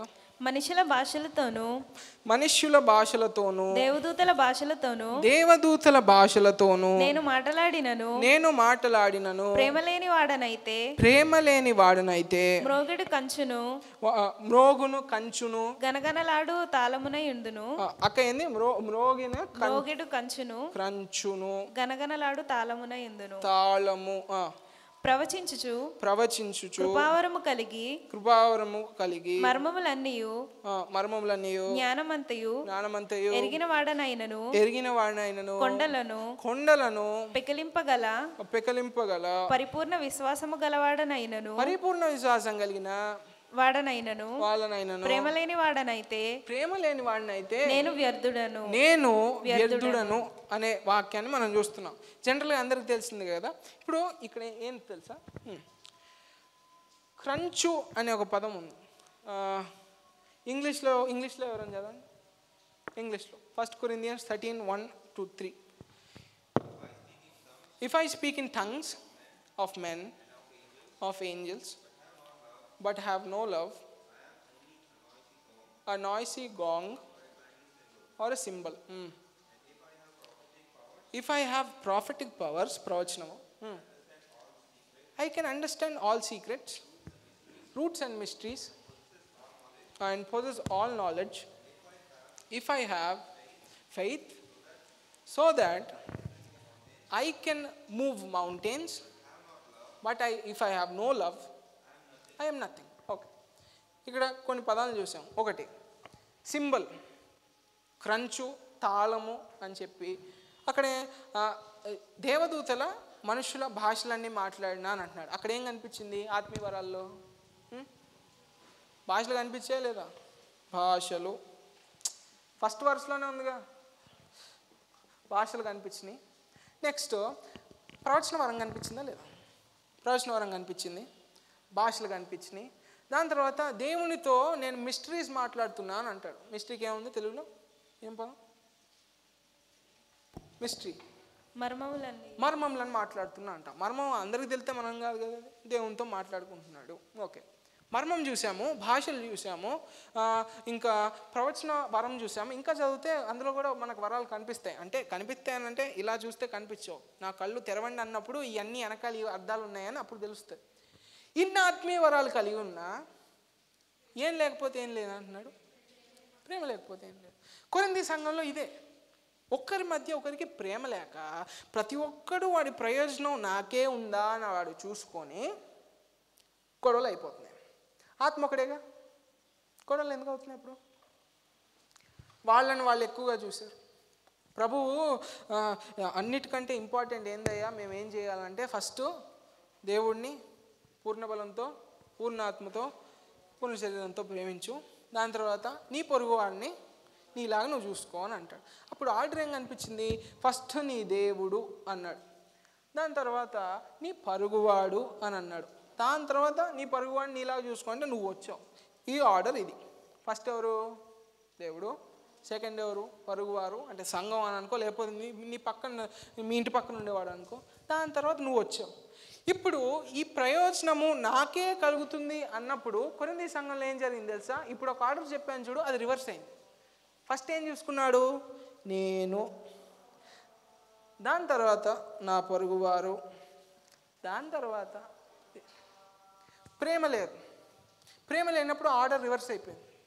దేవుడు చూపించిందేమో ఒకటి, ఫస్ట్ ఏం చేయాలంటే ఆయన్ని నీకున్న ప్రతి దాంతో ఎక్కువగా ప్రేమించు. నెంబర్ 2 నీ పరుగువాడిని ప్రేమించయ్యా. నెంబర్ 3 పరుగువాడిని నీలా ప్రేమించమన్నాడుగా, నువ్వు కూడా అక్కడే దూరావు. సరే, ఆ 3 ఉన్నాయి. ఆర్డర్ రివర్స్ అయిపోతుంది. ప్రయోజనం నువ్వు చూసుకొని నాకే కలిగిద్ది అని అనుకున్నప్పుడు రివర్స్ అవుతుంది. ప్రయోజనం సంఘం కలిగిద్ది అని అనుకున్నా అనుకో, గొడవలు రావు. ఇప్పుడు భాషలు అనే వరం ఉంది కదా, ఇప్పుడు లోపలికి వెళ్దాం. మీకు ట్రైలర్లా ముందే చెప్తున్నా, భాషలు అనే ఎవరికి అర్థం కానప్పుడు సంఘానికి ప్రయోజనం కాదని పౌలు రాస్తున్నాడు, నేను చెప్పట్లా. సంఘం అందరిలో ఉన్నప్పుడు భాషలు చెప్పకూడదు, భాషలు చెప్పేవాళ్ళు. ఇప్పుడు మీరు ఈ వాక్యం తెలుసుకున్నాక మీకు చాలా, ఇప్పుడు మీ కళ్ళు కొద్దిగా తెలుస్తాయి. ఎందుకు తెలుసా? భాషల వరాలు కలిగిన వాళ్ళు, లేకపోతే ప్రవచన వరాలు కలిగిన వాళ్ళు సంఘంలో 2 లేకపోతే 3 ఉండాలి. 3ని మించరాదు అని బైబిల్లో ఉంటుంది. ఆ ముగ్గురు ఉన్నప్పుడు ఇప్పుడు ప్రవచనం అవడం చెప్తున్నాడు అనుకో, ప్రాబ్లం లేదు, అందరికి అర్థం అవుద్ది. భాషలో అవడం చెప్తున్నాడు అనుకో, ఇప్పుడు స్టేజ్ ఎక్కేసి యా యా యా యా మాట్లాడుతున్నాడు అనుకో, పౌలు ఏం చెప్తాడు తెలుసా, దానికి అర్థం చెప్పేవాడు వాడు ఉండాలని అంటాడు. ఒకవేళ అర్థం చెప్పేవాడు ఎవడు లేడనుకో, భాషలో మాట్లాడొద్దు అని చెప్తాడు. అదవుతుందా? అక్కడికి వెళ్దాం, తప్పుగా అర్థం చేసుకోవద్దు. కోపంగా నేను చెప్పట్లా, నేను ఇవాళ ఏం పెద్ద వాక్యం కూడా చెప్పట్లా, చదువుతున్నా అంతే. నెక్స్ట్ నుంచి చూసుకుందాం. కానీ జనరల్గా ఇలా ఉంటాయి వరాలు. ఓకే, ఇప్పుడు మళ్ళీ ఫస్ట్కి వెళ్ళిపోదాం. ఆత్మలు ఎన్ని కదా, వరాలు ఎన్ని? వేరు కదా. దగ్గరికి కూడా ఒక భాష మాట్లాడడానికి ప్రవచనం చెప్పడానికి తేడా ఉంది. ఏం తేడా అర్థమే కాదు. నెక్స్ట్ ఓకే, ఆత్మ ఒకటే, ఇవన్నీ వేరైనప్పుడు తగాదాలు అవుతాయా? ఒకటే అయినప్పుడు అవో కదా. మరి మనం ట్రంప్ బైడెన్ దగ్గర చూసాంగా, జగన్ చంద్రబాబు దగ్గర చూసాంగా, ఇంక నెక్స్ట్ ఇక్కడ కూడా పెడతారేమో మన 2023లో. అయ్యేం చూడాలి చెప్తున్నా. ప్రసంగి గ్రంథంలో ప్రసంగి ప్రాతో స్టార్ట్ అవుతుంది కదా, ప్రాతోనే ప్రాక్టికల్ అని రాసుకోండి. ప్రసంగి గ్రంథం 11వ అధ్యాయంలో ప్రతి దానికి ఏముంది? ఓ సమయం, ఓ సందర్భం ఉంటుంది.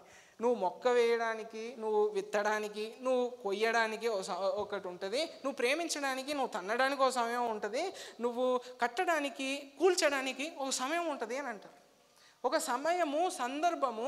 ఇప్పుడు దేవుడు నీలో సామర్థ్యం ఉందని నిన్ను నమ్మి నీకు వరాలు ఇస్తుంటే, దేవుడు ఆ నమ్మకం నీ మీద ఉన్నప్పుడు నీకు ఒక సందర్భం ఇవ్వడా? ఇస్తాడుగా. ఆగాలిగా అప్పటి వరకు? మనం ఆగం కదా. ఈ వాక్యాలు ఇవన్నీ మనకు తెలిసినప్పుడు మనం వచ్చి కాలర్ లాగేసి కింద పడేసి కొట్టకపోయినా నీకు తెలుస్తుంది ఏంటో ఏం కాదు. వాక్యంలోకి వెళ్దాం. ఓకే, ప్రేమ అనే దాన్ని బట్టి ఇప్పుడు అదే 13వ అధ్యాయం లాస్ట్ వర్స్ చదివితే, నిరీక్షణ, విశ్వాసం, ప్రేమ మిగిలితే ఈ మూడిట్లో అతి గొప్పది ఏంటి? ప్రేమ. ఈ ప్రేమ ఉండదు, సంఘంలో లేదు. సంఘంలో ఈ ప్రేమ లేకుండా అందరూ నాకే, అహం అని ఆలోచించుకున్నప్పుడు తగాదాలు జరిగింది. అసలు దేవుని పక్కన దోసేసి, అసలు సంఘాన్ని పక్కన దోసి నేను నేను నేను అని తిరిగి ఇప్పుడు నా వైపు మిమ్మల్ని తిప్పుకొని అట్లాగా డిస్టర్బెన్స్ వస్తుంది. రాకూడదంటే నువ్వు నేను చేసేదేం కాదు. అట్లాగే జరుగుతుంటే నీకు ఆల్రెడీ అక్కడ బండి మీద వెళ్తే రెడ్ సిగ్నల్ దూరంలో పడిన బండి అప్పుడే ఎట్లా కొద్ది స్లోగా అయినట్టుగా నీకు తెలియాలి సంథింగ్ ఈజ్ రాంగ్. అది ఏందో అనేది నెక్స్ట్ 2 వీక్స్లో మీకు తెలుస్తుంది. ప్రస్తుతానికైతే ఇది. ఇప్పుడు క్రంచు అనే మాట అన్నాడు కదా, ఫస్ట్ భాషలో అనే మాట అన్నాడు. భాషలు అనేది క్రైస్తవులే మాట్లాడు, తెలుసా? ఇంకా తెలియదేమో. భాషలు అనేది క్రైస్తవులే మాట్లాడు. పౌలు కొరింథీయులకి పత్రిక రాస్తున్నప్పుడు అక్కడ ఒక టైప్ ఆఫ్ పీపుల్ ఉండేవాళ్ళు. వాళ్ళు కూడా ఇట్నే మాట్లాడేవాళ్ళు. అంటే వాళ్ళకి మీకు ఒక వ్యత్యాసం ఉండాలిరా, అంటే వాళ్ళు మాట్లాడేది నిజం కానీ అబద్ధం కానీ లేకపోతే ఊరికే వాగుతున్నారేమో తెలియదు, కానీ మీకు వాళ్ళకో తేడా ఉండాలని ప్రేమను చూపిస్తున్నాడు. నెంబర్ 2, ఇక్కడ క్రంచు తాళాలు అనే చూస్తున్నాం. మనకి ఒకసారి డాడీ వాక్యం చెప్పినప్పుడు అర్థమీదేవి గురించి చెప్పారు, గుర్తుందా? అర్థమీదేవి అంటే అందరికీ విస్తారంగా అన్నం ఇస్తుంది. అంటే ఇండియన్ వర్షన్ ఎవరు వద్దులే, రికార్డ్ అవుతుంది. కానీ అర్థమీదేవి అనే గుడిలో వాళ్ళు సింబల్స్ని బాగా కొట్టేవాళ్ళు. ఇప్పుడు దాన్ని కొరింథీ సంఘానికి రాస్తున్నాడు ఆయన. ఎందుకంటే వాళ్ళు ఎంత తప్పు అయిపోయి, ఎంత లోకం ద్వారా ఇన్ఫ్లుయెన్స్ అయ్యి అవి వాడుతున్నారో వాటిని రాస్తున్నాడు. భాషలో క్రైస్తవులు ఒకలే మాట్లాడరు, అక్కడ ఇంకో బ్యాచ్ ఉంది, వాళ్ళు మాట్లాడతారు. వాళ్ళకి మీకు తేడా ఇదిరా అని ఆయన చూపిస్తున్నాడు. నెంబర్ 2, ఈ క్రంచు తాళం అనేది అక్కడ అర్థమి అనే ఒక గుడో, అర్థమి అనే ఒక దేవత దగ్గర వాడే వాయిద్యం, నిద్రలేపడానికి అనుకుంటున్నాం. ఆ వాయిద్యం కూడా నేను ఇది చేసిన అని చెప్పి ఆయన దీంతో ఎందుకు పోల్చుకుంటున్నాడు అంటే వాళ్ళు అక్కడికి వెళ్ళారు కాబట్టి. అంత ఘోరంగా సంఘము ఇబ్బందుల్లోకి వెళ్ళిపోయింది కాబట్టి పౌలు రిజాయిస్ ఇన్ ద లార్డ్, ఫిలిప్పీలు 3:3 కదా. ఫిలిప్పీ సంఘం పౌలుకి చాలా ఇష్టం. ఎందుకంటే ఫిలిప్పీ సంఘంలో ఎక్కువ కంప్లైంట్స్ చూడం. అసలు పౌలుకి అతి కష్టంగా మారిన సంఘం కొరింథీయుల సంఘం. అందుకే వార్నింగ్స్ ఎక్కువ చూస్తాం ఇందులో. అర్థమవుతుంది కదా. ఇప్పుడు క్రంచు తాళం అనే అది చూపిస్తుంది. నెంబర్ 3, ప్రవచించువారు. ఇప్పుడు ఒక్క నిమిషం అక్క 14వ అధ్యాయం 1వ వచనం చదవండి అక్క. ప్రేమ కలిగి ఉండుటకు ప్రయాసపడుడి. ప్రేమ కలిగి ఉండుటకు ప్రయాసపడండి. ఆత్మ సంబంధమైన వరములను, ఆత్మ సంబంధమైన వరాలని ఆసక్తితో ఆపేక్షించుడి. ఆసక్తితో ఆపేక్షించుడి. డిజైర్ విశేషముగా మీరు ప్రవచన వరము ఆపేక్షించుడి. ఎందుకనగా ఓకే, పౌలు దేన్ని జస్ట్ నేను వాక్యం స్టార్టింగ్లో చెప్పా, ఎక్కువ డిజైర్ చేసినా దేవుడి ఇష్టము అదని, నీ ట్రై నువ్వు చెయ్యి, ఏదో ఆలోచన పెట్టుకో, అపేక్షించు. ఆయన అన్ని వరాలు సమానం అన్నట్టు అన్నీ ఇట్లా సమానం అన్నా దేన్ని ఎక్కువ స్ట్రెస్ చేస్తున్నాడు అక్కడ? దేన్ని స్ట్రెస్ చేస్తున్నాడు? ప్రవచన వరాన్ని కరెక్ట్గా చదివితే విశేషముగా మీరు ప్రవచన వరమును అపేక్షించుడి అని ఆయన అంటున్నాడు. ఇక్కడేమంటున్నాడు తెలుసా?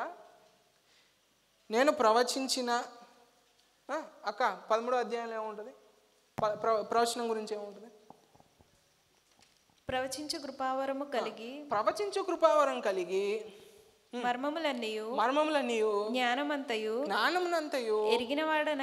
ఎరిగినవాడనైనా కొండలను పెకిలింపగలిగిన పరిపూర్ణమైన విశ్వాసము గలవాడనైనను ప్రేమ లేని వాడనైతే ప్రేమ లేకపోతే నేను వ్యర్థుడను.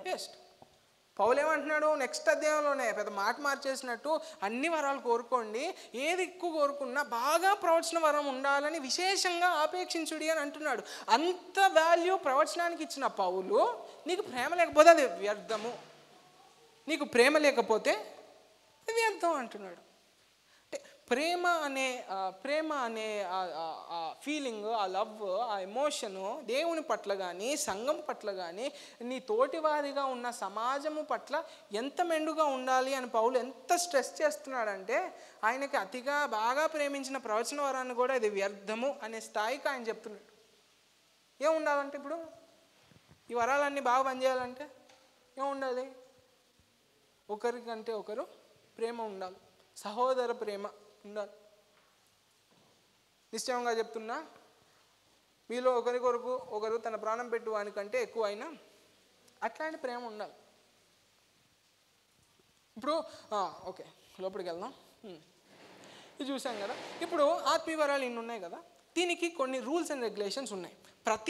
ప్రతి రెగ్యులేషన్ మీకు ఇవ్వను, కానీ జస్ట్గా మీరు ఈ విషయం ఇట్లా జరుగుతుంది అనగానే ఇది కరెక్టా తప్ప అని మీరు చెప్పడానికి వెళ్తారు, అంత చెప్పగలుగుతారు. అక్కడ వరకు అని వెళ్దాం. అక్క 1 Corinthians 12:19 అవయములు అనేకములైనను శరీరము ఒకటే గనుక కన్ను తను చేతితో నీవు నాకు అక్కర్లేదని చెప్పజాలదు తన పాదములతో మీరు నాకు అక్కర్లేదని చెప్పజాలదు అంతేకాదు శరీరం యొక్క అవయములలో ఏది మరి బలహీనముగా కనబడును అవి మరి అవశ్యములే. ఓకే అక్క, అవశ్యములే.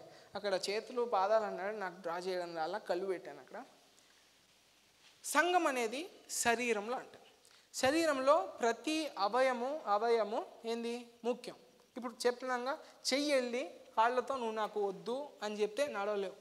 ఇంకో బాగా స్టోరీ తెలుసు కదా, బాడీ ఆర్గన్స్ అన్నీ అంట ఉన్న పార్ట్స్ అన్నీ కలిపి ఇదేంది పొట్ట, మనకి ఇంకా కరెక్ట్ పదం ఏంటి, పొట్ట, స్టమక్, కడుపు దగ్గరికి వెళ్ళి గొడవ పెట్టేసుకొని తిన్నది మొత్తం నీలోకే వెళ్తుంది, మాకు ఏది రావట్లేదు, ఎందుకు అనుకున్నాయో ఏందో అన్ని పొట్టలోకి వెళ్తున్నాయని చెప్పి బాయ్కాట్ చేసింది.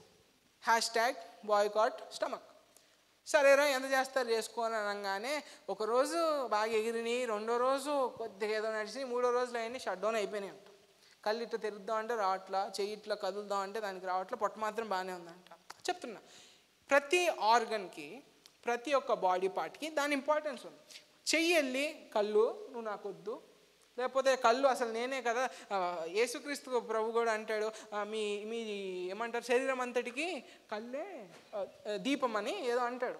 మా యేసుక్రీస్తే నన్ను దీపం అన్నాడు రా, మీరందరూ నాకు అవసరం లేదని అందవు. కళ్ళు చెప్తున్నా, ఏ అవయవము దేనికన్నా ఎక్కువ కాదు. అవయము ఎందుకు వచ్చిందంటే ఇక్కడ దాని అర్థం ఏ వరము ఇంకో దానికన్నా ఎక్కువ కాదు. ఇప్పుడు పౌలు కూడా అన్నాడు కదా, విశేషముగా ప్రవచనాన్నే ఫాలో అవ్వండి అని అంటున్నాడు.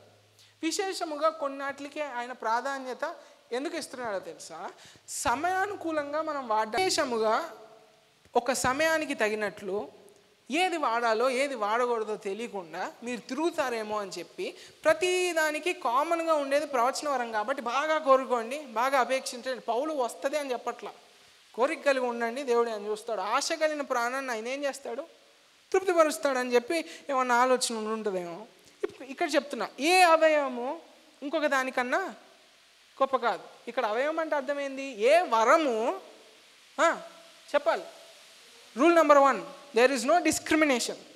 ఇప్పుడు వరాల్లోనే ఇంకో వరం ఉంటుంది. జనరల్గా ఏంది, సహాయము చేసే వరము అని అంటాం. అంటే కుర్చీలు చదవడము, సంఘంలో ఈ పని చేయడము, లైట్లు ఆపడము, ఫ్యాన్ వేయడం ఒక వరం, ఒక ఆత్మీయ వరం. వాడి పక్కనే ఒక ఏమంటారు, మిరాకిల్ వర్కర్, అద్భుతాలు చేసే ఒక మనిషిని పక్కన పెట్టాను అనుకో, ఇద్దరికి తేడా ఉందా లేదా?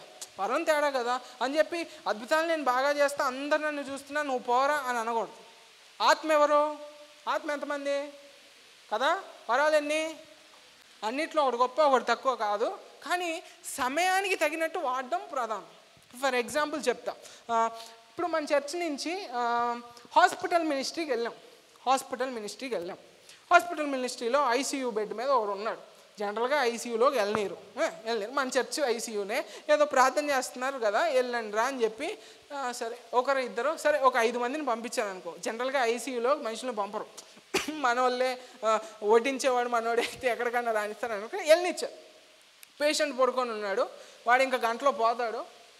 మీరు వెళ్ళి కొద్దిగా సువార్త నేను చెప్పండి వింటాడేమో అని చెప్పంగానే వీళ్ళందరూ ఏం చేశారు తెలుసా? వెళ్ళి వాడి చుట్టూ ఇట్లా చేతులు పట్టేసుకొని భాషలో మాట్లాడడం స్టార్ట్ చేశారంట. వాడు ఇదంటాడు, ఇంకొకడు ఒకటి అంటాడు, ఎగురుతాడు, దూకుతాడు. ఇవన్నీ చేస్తే ప్రయోజనం ఉంటుంది అక్కడ? వాడికి బాగాలేదురా అంటే అక్కడ ఏ వరం ఉపయోగించాలి? స్వస్థత వరం ఉపయోగించాలి. స్వస్థత వరం అందరికీ ఉంటుందా? చూడ ఏ వరం అప్పుడే వాడాలి. ఇప్పుడు ఇంకొకటి చూస్తున్నాం.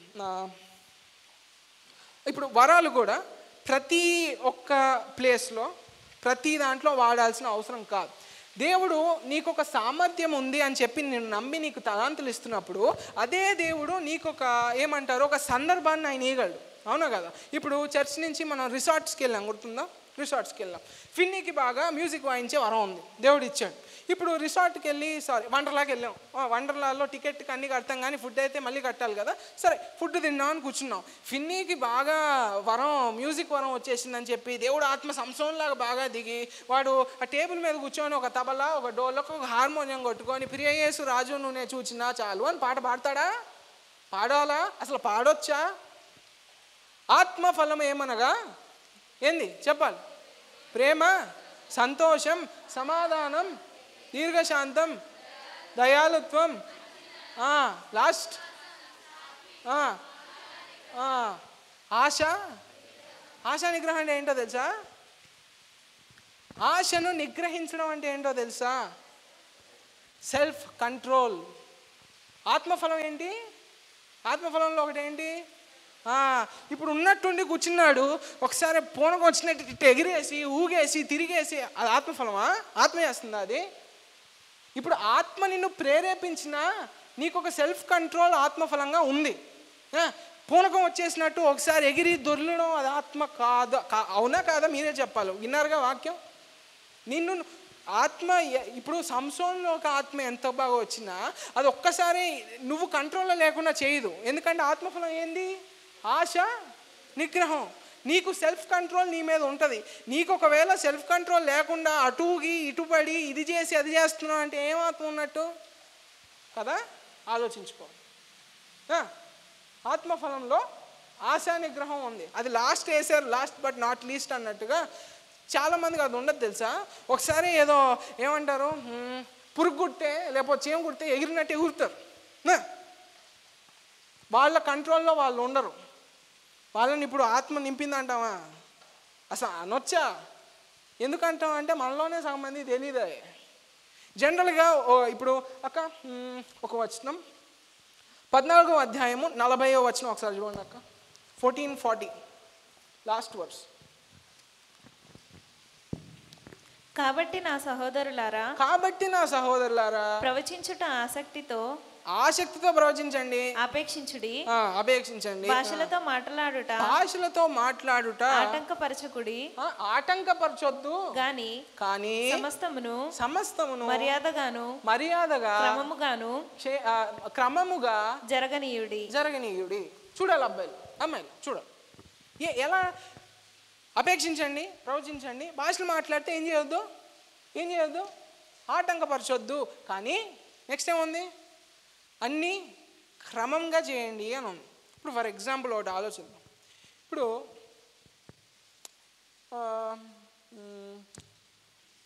పాట పాడమని పిలిచారనుకో, ప్రార్థన చేసామనుకో, అక్కడ ఎలా ఉంటుంది? పాట పాడమని పిలిస్తే ప్రార్థన చేస్తే ఎలా ఉంటుంది? సాక్ష్యం చెప్పమని పిలిచారనుకో, పాట పాడామనుకో, ఎలా ఉంటుంది? నాకు ఆత్మ అండి, దేవుడు ప్రేరేపించాడండి, క్రమం తప్పుతుందా దేవుడు ప్రేరేపిస్తే? ఇప్పుడు ప్రార్థన చేయమని అంటే తెలుగులో అర్థం ఏంటి? ప్రార్థన చేయమనే కదా. ప్రార్థన చేయమని పిలిచి నువ్వు ఇంకో పని చేస్తున్నావు అనుకో, ఎందుకో చేసావు కానీ ఏమనకూడదు, ఆత్మ ప్రేరేపణ అనకూడదు. సింపుల్. ఒకటి గుర్తుపెట్టుకోండి, ఆత్మఫలాలు ఏమనగా మళ్ళీ లిస్ట్ అంతా చదవకుండా ఆశా నిగ్రహం ఉందా, ఎంత ప్రేరేపణ వచ్చినా నీ కంట్రోల్లో ఉంటుంది. పౌలు కూడా రాస్తా, ఒకవేళ మీ సభలో ఎవరన్నా కూర్చున్నా వాళ్ళకి దేవుడు ఏమన్నా బయలుపరిచే లెగిసి చెప్పండి. చెప్పేవాడు ముందు వాక్యం చెప్తున్న వాడిని ఆపి అడిగి చెప్పాలి అని ఉంటుంది. పొలం అని ఒక్కసారి ఏమంటారు, ఇట్లా ప్రార్థన ఉన్నట్టు ఇట్లా అనుకొని ఏందమ్మా ఇవన్నీ వాక్యం, ఇవన్నీ చదివారా మీరు? ఇవన్నీ చదివితే ఇవన్నీ తెలుసుకుంటే అసలు సగం జరిగాయి మీకు అర్థమైపోతాయి. సంఘంలో అంటే హల్లెలూయా నిసి ప్రార్థన అందరం కొద్దిగా స్పెషల్ చర్చ్, దేవుడికి కొద్దిగా స్పెషల్ కళ్ళు ఉంటాయి అనుకో. ఇక్కడ సంఘం రాగానే ఫస్ట్ శేఖర్ గారు వస్తారు, శేఖర్ గారు ప్రార్థన చేస్తారు, శేఖర్ గారు ఆరాధన నడిపిస్తాడు, శేఖర్ గారు తర్వాత మెల్లగా సాక్ష్యాలు అడుగుతారు, శేఖర్ గారు తర్వాత వాక్యం చెప్తాడు, దాని తర్వాత కానుకలు పట్టుకుంటారు, అయిపోద్ది. ఆర్డర్ కదా, చర్చ్లో ఇది ఆర్డర్ కదా. సాక్ష్యం చెప్పండి అయ్యా రండి అని చెప్తే ప్రార్థన చేస్తే ఏమంటారు? ఆరాధనలో ప్రార్థన చేయడం, ఆరాధనలో పాటలు పాడడం, ఆరాధనలో ఇది వేరు. ఓకే, ఏమంటారు? క్రమమా అది? మళ్ళీ ఇప్పుడు క్రమం కాదని ఇప్పుడు మీకు తెలుసు కదా.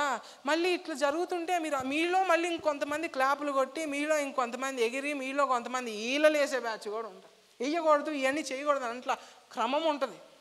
పౌలు ఏమంటున్నాడు, భాషలు మాట్లాడేవాడిని ఆపొద్దు అని అంటున్నాడు, కానీ క్రమం మించేది చేయమని అనలా. ఒక క్రమము, ఓ పద్ధతి, ఓ పాడు అన్నీ ఉంటాయి. ఇటు అనుకొని ఒకసారి ఫోన్కి వచ్చినట్లు వేసి ఎగిరి ఏంది ఇది చూసుకో. అందుకే కొద్దిగా చదవండి అమ్మా బాగా బైబిల్. రోజు ఇవాళ చదవకపోతే పాస్టర్ అని అంటాడు, లేకపోతే అమ్మ నాన్న అంటారు, నాకు ఇది ఒక ఆచారం కాదన్నట్టు చేయకండి. కామ్గా కూర్చొని చదవండి, అర్థం చేసుకోండి. ఎందుకు ఇట్లా అంటున్నాడు? స్త్రీలని ముసుగు వేసుకోమని అన్నాడు, కొరింథీయులకే అని అన్నాడు, కొరింథీయుల దగ్గర మాట్లాడకూడదు అని అంటాడు. అదే యోహాన్ భక్తుడు ఆత్మ ఒకటేగా, ఆత్మ వేరియేషన్ ఉండదు కదా. ఇక్కడేమో పౌలు మాట్లాడదు అంటాడు. రెండో యోహాన్ పత్రిక రాస్తున్నప్పుడు పిలువబడిన అమ్మగారికి అని చెప్పి యోహాన్ రాస్తాడు, ఇక్కడేమో పౌలు మాట్లాడొద్దు అన్నాడు, అక్కడేమో అమ్మ అంటున్నాడు. అక్కడేమో పాస్టరే ఒక లేడీ, ఇక్కడేమో పౌలు మాట్లాడొద్దు అంటాడే. ఒక ఆత్మ వేరియేషన్ ఎందుకు వచ్చింది అని అనుకుంటారు కదా. అందుకే వాక్యం ఇప్పుడు మనం యూత్ మీటింగ్లో ఫస్ట్ నేర్చుకున్నాం చూడండి, కాంటెక్స్ట్ తీసుకోవాలి. ఇప్పుడు కొరింథీయులకు రాసిన పత్రిక అనగానే ప్రతి ప్లేస్లో వాళ్ళకి కొన్ని ఆచారాలు ఉంటాయి. ఆ ఆచారాలని మనం పాటించకపోయినా పర్వాలేదు, కానీ కించపరిచి గొడవ పెట్టి చేసేలా చేయకూడదు. అప్పుడు సంఘం అక్కడ రూపుదిద్దుకోడు. నువ్వు దాన్ని ఆచరించకపోయినా పర్వాలేదు, కానీ ఎక్కువ అగేన్స్ట్గా వెళ్తే సంఘానికి డ్యామేజ్ ఎక్కువ కలుగుతుంది. కొరింథీ పట్టణంలో కూడా స్త్రీలను అప్పుడు చదువుకునే వాళ్ళు కాదు కదా, అన్ఎడ్యుకేటెడ్ కదా. ఇప్పుడు క్రైస్తవాన్ని బాగా అంగీకరించిన స్త్రీలు అక్కడ ఉన్న అసలు చదువుకున్న మగవాళ్ళ కంటే బాగా ఎక్కువ చేసేసేవాళ్ళంట. దాన్ని బట్టి చుట్టూనున్న అవిశ్వాసులకి, చుట్టూ ఉన్న అన్యులకు తక్కువ చూపు పడేదంట. అందుకు పౌలు రాయాల్సి వచ్చింది. ఇవన్నీ తెలుసుకోవాలి. ఆ వచనం అట్లా అన్నాడు అనగానే నేను మీకు చెప్పాక ఒక వచనం, ఇది రిఫరెన్స్, ఇది ఇట్లా లైన్లో వచనం, దీన్ని ఇట్లా సర్కిల్ చేసి అంటే చేయకండి చెప్తున్నా. ఎవరు రాశారు, ఎక్కడ రాశారు, ఎలా రాశారు, వాళ్ళు రాసిన టైం ఏంటి, ఎట్లా. ఇప్పుడు ఆ భాషలో కూడా పోయిటిక్ లాంగ్వేజ్ ఉంటుంది. పోయిటిక్ లాంగ్వేజ్లో చెట్లు చప్పట్లు కొట్టాయి అని ఉంటుంది. నా చెయ్యి కూర్చోగాలేదు, నా చెయ్యి ఎందుకు చెక్కున్నా అని అంటాడు. అవన్నీ నిజంగా దేవుడేమి రంపం శుద్ధి తెచ్చేసుకొని చేయడుగా. చెప్తున్నా పోయిటిక్ లాంగ్వేజ్ ఇవన్నీ ఉంటాయి అర్థం చేసుకోవడానికి. ఇప్పుడు వాక్యం హెబ్రీయులకు రాసిన పత్రిక 4వ అధ్యాయం 12వ వచనంలో వాక్యం 2 అంచులు కలిగిన ఖడ్గం అని ఉంటుంది. 2 అంచులు కలిగిన ఖడ్గం అనగానే నాకు కొద్దిగా డౌట్ వచ్చి 2 అంచులు ఎట్లుంటాయి ఖడ్గానికి అని నేను చూసాను. ఈ డయాగ్రామ్ ఇది ఖడ్గము, ఇక్కడేమో పట్టుకునే హ్యాండిల్ ఉంటుంది, ఇక్కడ ఇంకో ఖడ్గం ఉంటుంది అంట, ఇక్కడ పట్టుకుంటారంట. దాన్ని గూగుల్లో సెర్చ్ చేయండి. వాక్యము 2 అంచులు గల ఖడ్గం అన్నప్పుడు ఒక అంచు వాక్యం చెప్తుంది, దానికి కరెక్ట్గా ఆపోజిట్ అని అనొద్దు, దానికి కరెక్ట్గా ఇంకొక విధమైన రిఫరెన్స్ కూడా ఉంటుంది. ఇక్కడ నువ్వు పట్టుకుంటావు, ఏ సందర్భంలో నువ్వు దేన్ని వాడుతున్నావు అది చూసుకో. 2 టైప్స్ ఉంటాయి. అది ఇంకా మీరు ఆ లెవెల్కి వచ్చారో రారో చూడండి. జనరల్గా ఇప్పుడు చూస్తున్నారుగా వరాల దగ్గర ఏం దాడకూడదు, క్రమం దాటకూడదు. ఇప్పుడు ఇంకో కొద్ది లోపలికి వెళ్దాం. ఇవాళ నా టైం క్షమించండి, అంతే నిద్రలు రావట్లేదు కదా, బాగానే ఉన్నారు మనుషులు. అయితే ఓకే, సంఘం ఒక శరీరం, కన్ను నాకు చెయ్యి అక్కర్లేదని అనకూడదు, అంటే దాన్ని పీక్కోదు. చెప్తున్నా, ప్రతి అవయము ప్రతి వరము వాడు అద్భుతాలు చేసేవాడు కానీ, బాగా పౌలు ఆశపడి ప్రవచనం చెప్పేవాడు కానీ ఒక పరిచారం చేసేవాడితో సమానము. అప్పుడే ప్రేమ, అప్పుడే ఐక్యత ఉంటుంది.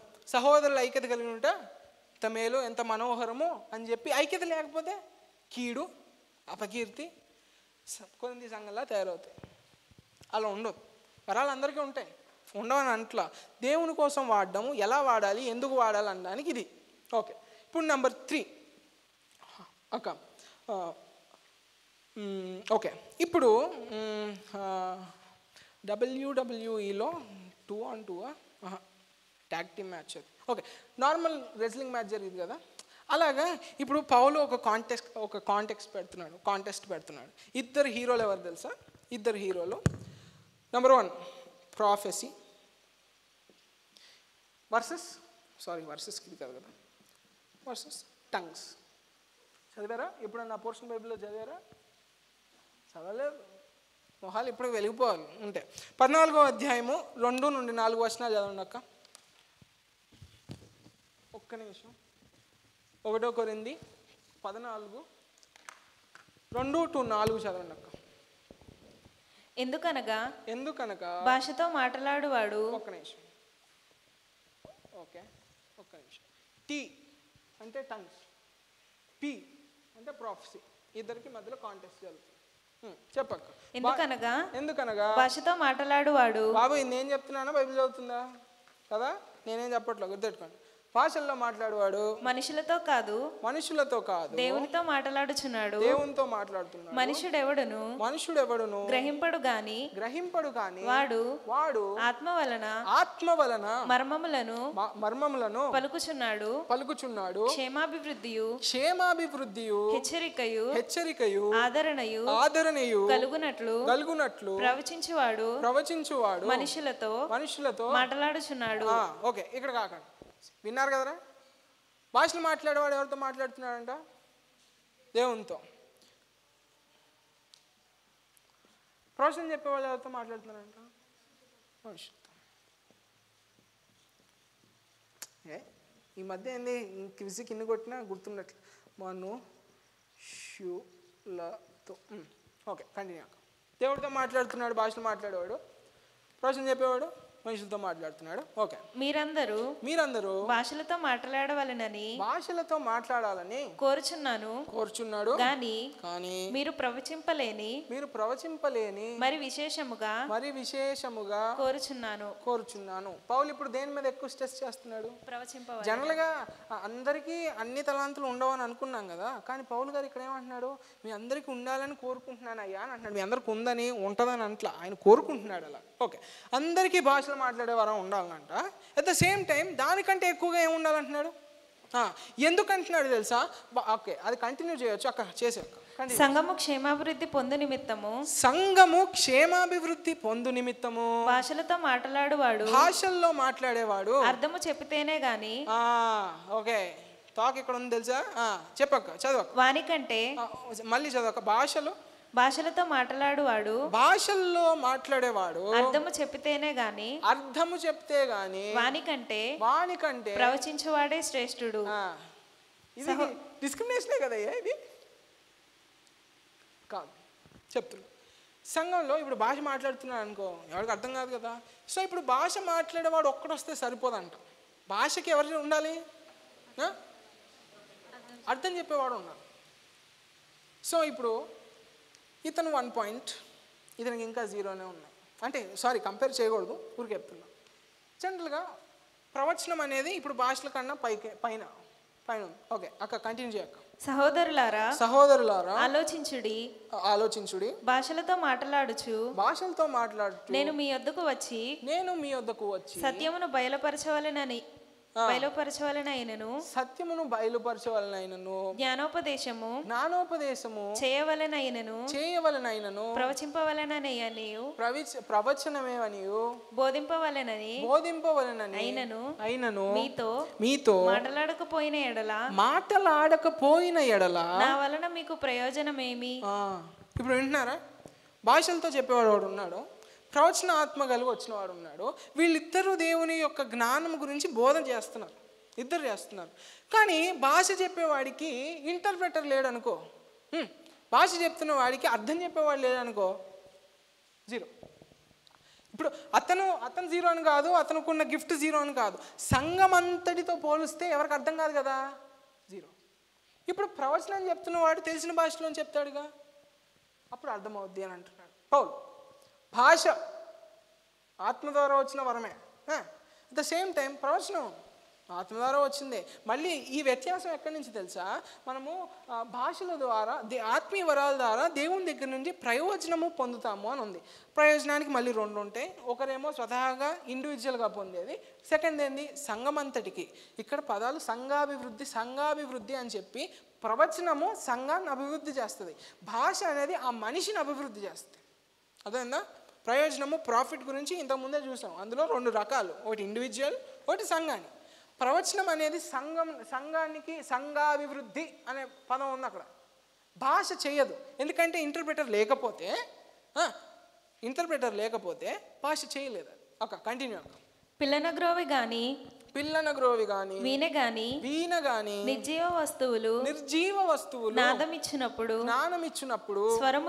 స్వరములలో భేదము కలగజేయని ఎడల ఊదినదేదో మీటినదేదో ఎలాగూ తెలియను, ఎలా తెలుస్తుంది? మరియు బూర స్పష్టము కాని పని ఇచ్చినప్పుడు యుద్ధమునకు ఎవరు సిద్ధపడును? అలాగే మీరు స్పష్టమైన మాటలు నాలుకతో పలికితేనే గాని పలికినది ఎలాగూ తెలియను. మీరు గాలితో మాట్లాడుచున్నట్టుందురు. ఓకే అక్క, మీరు గాలితో మాట్లాడుచున్నట్టుందరు. 9th verse గుర్తుపెట్టుకోవాలి. భాషల గురించి పౌలు గారు మాట్లాడుతున్నారు. వాయిద్యాలు చాలా ఉంటాయి, అన్నీ కలిసిపోయి ఏది అర్థం కాకుండా ఉందనుకో, ఎవరికి ప్రయోజనం?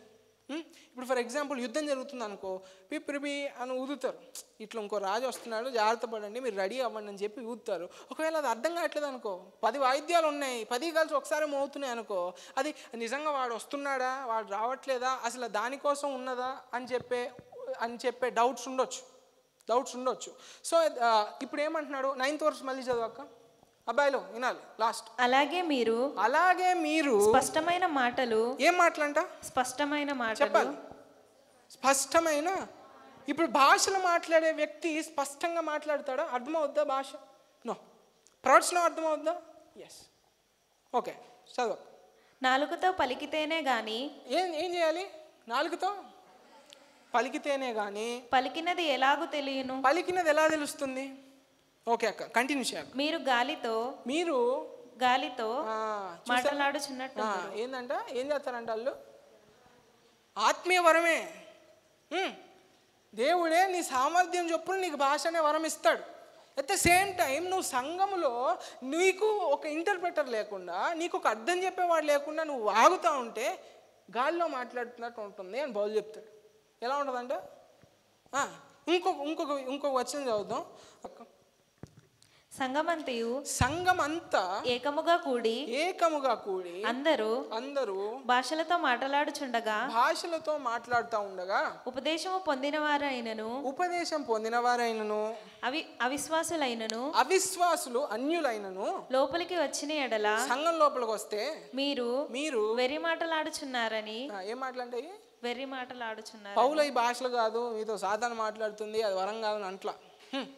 జనరల్గా ఆయన ఎక్స్ప్లెయిన్ చేస్తున్నాడు భాషలకి ప్రవచన వరానికి ఉన్న తేడా, ఉన్న వ్యత్యాసం. ఏ వరం ఒకటి కాదు కదా. ఇప్పుడు జనరల్గా ఇప్పుడు మనలో మనం మాట్లాడుకుందాం, ఇది వాక్యంలా కాకుండా ఇప్పుడు జనరల్గా ఇప్పుడు బైబిల్లో ఒకటి ఉంది.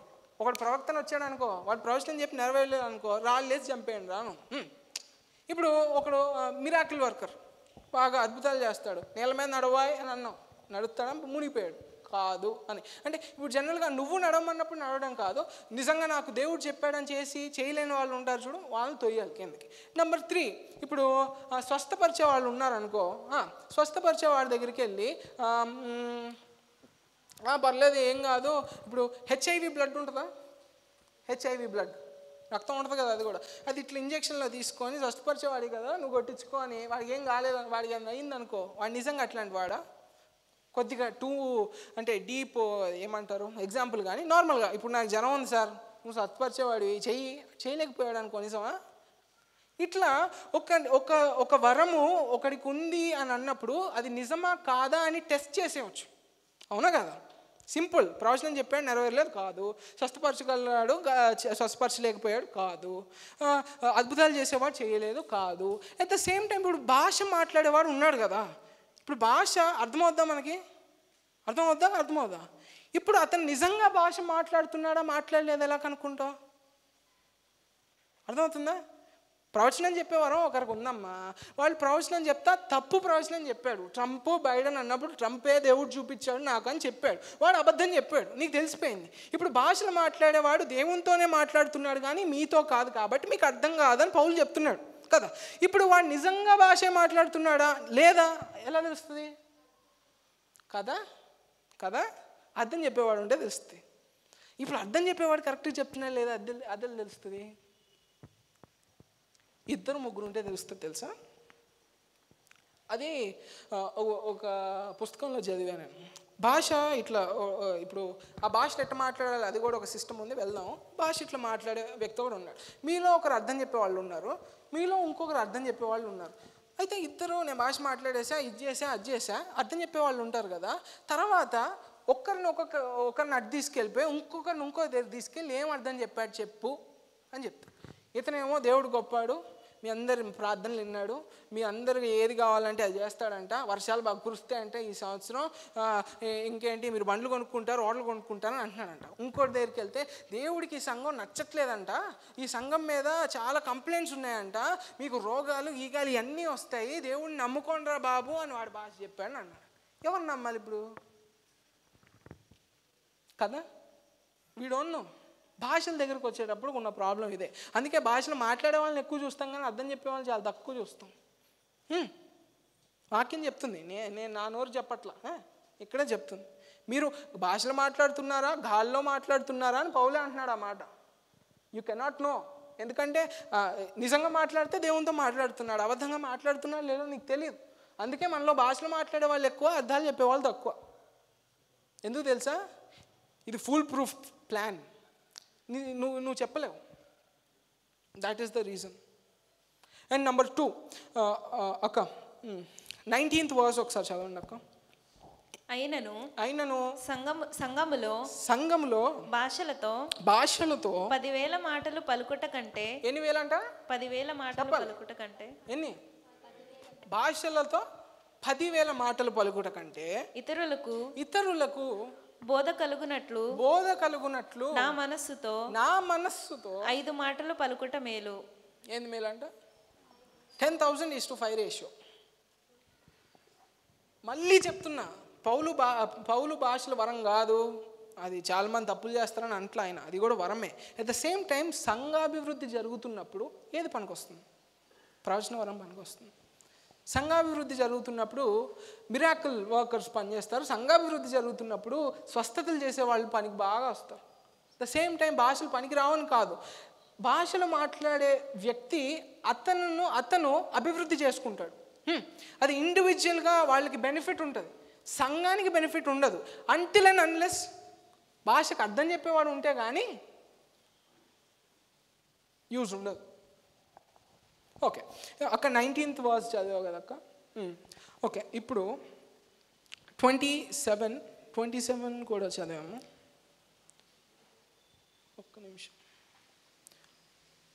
23 అక్క 23 చదివాము అక్క.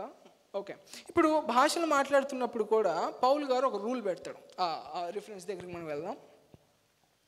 పౌలు గారు ఒక రూల్ పెట్టి, ఒక్క నిమిషం, రూల్ పెట్టి ఎలా అంటాడంటే, మీరు భాషలు మాట్లాడుతున్నారు కదా, ఒక సంఘంలో భాషలు మాట్లాడే వాళ్ళు 2 లేకపోతే 3 మించకూడదు అని అంటాడు.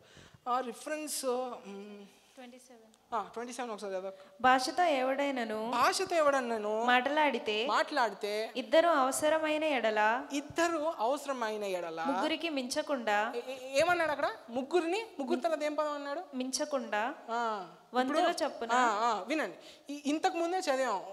ఏమంటున్నాడు పౌలు? మీ అందరూ భాషలు మాట్లాడాలని కోరుచున్నాను, కానీ సంఘం ఎదురుగుండా మాట్లాడినప్పుడు మాత్రం ఎవరు ఉండాలి? 2 లేకపోతే 3 ఉండాలి. దాని కింద కూడా కండిషన్ ఉంది అక్క, చదువు. ముగ్గురికి మించకుండా వంతులు చొప్పున మాట్లాడవలెను. ఎలా మాట్లాడాలంట? ఎలా మాట్లాడాలి? వంతులు చొప్పున మాట్లాడాలి. అంటే 3 ఇక్కడ నుంచొని, మనకైతే 3 మైకులు కదా, ఇటు ఒక మైకు పెట్టుకొని మాట్లాడకూడదు. ఎలా మాట్లాడాలి? ఒకరి తర్వాత ఒకరు వచ్చి, మళ్ళీ అతని తర్వాత ఇంకొకరు వచ్చి, అలా మాట్లాడాలి. అట్ ద సేమ్ టైం ప్రవచన వరానికి కూడా ఇదే రూల్ ఉంటుంది. మీలో ప్రవక్తలు అందరూ ప్రవచించాలని పౌలు విశేషంగా కోరుకున్నాడు. అందరికీ వరం ఉందనుకో, అయినా సంఘం ముందుకు వచ్చి మాట్లాడుతున్నప్పుడు 2 కానీ 3 కానీ వాళ్ళు 2-3 కూడా వంతులు చొప్పున వంతులు చెప్పాలి. That is the system. జనరల్గా అటువంటి సిస్టమ్ చూస్తావా? ఫస్ట్ చెప్పినా కదా, భాషలో మాట్లాడే వాళ్ళు ఎక్కువ, అర్థాలు చెప్పే వాళ్ళకంటే. ఇప్పుడు మాట్లాడే వాళ్ళు ఎక్కువ అవుతున్నప్పుడు మీరు అర్థం చేసుకోవాలి అది ఏంటో. పౌలు చెప్తున్నాడు మీరు అందరూ భాషలో మాట్లాడాలని అంటున్నాడు. అంటే అర్థం చెప్పేవాళ్ళు లేకుండా భాషలు దేనికి చెప్తున్నాడుగా అదే పౌలు. భాషతో నేను 10,000 మాటలు మాట్లాడినా మనస్సుతో 5 మాటలు మాట్లాడడం ఇట్ ఇస్ బెటర్ అంటున్నాడు. భాష ఇప్పుడు ఇంకొక వచనాన్ని కూడా చదువుదాం అక్క.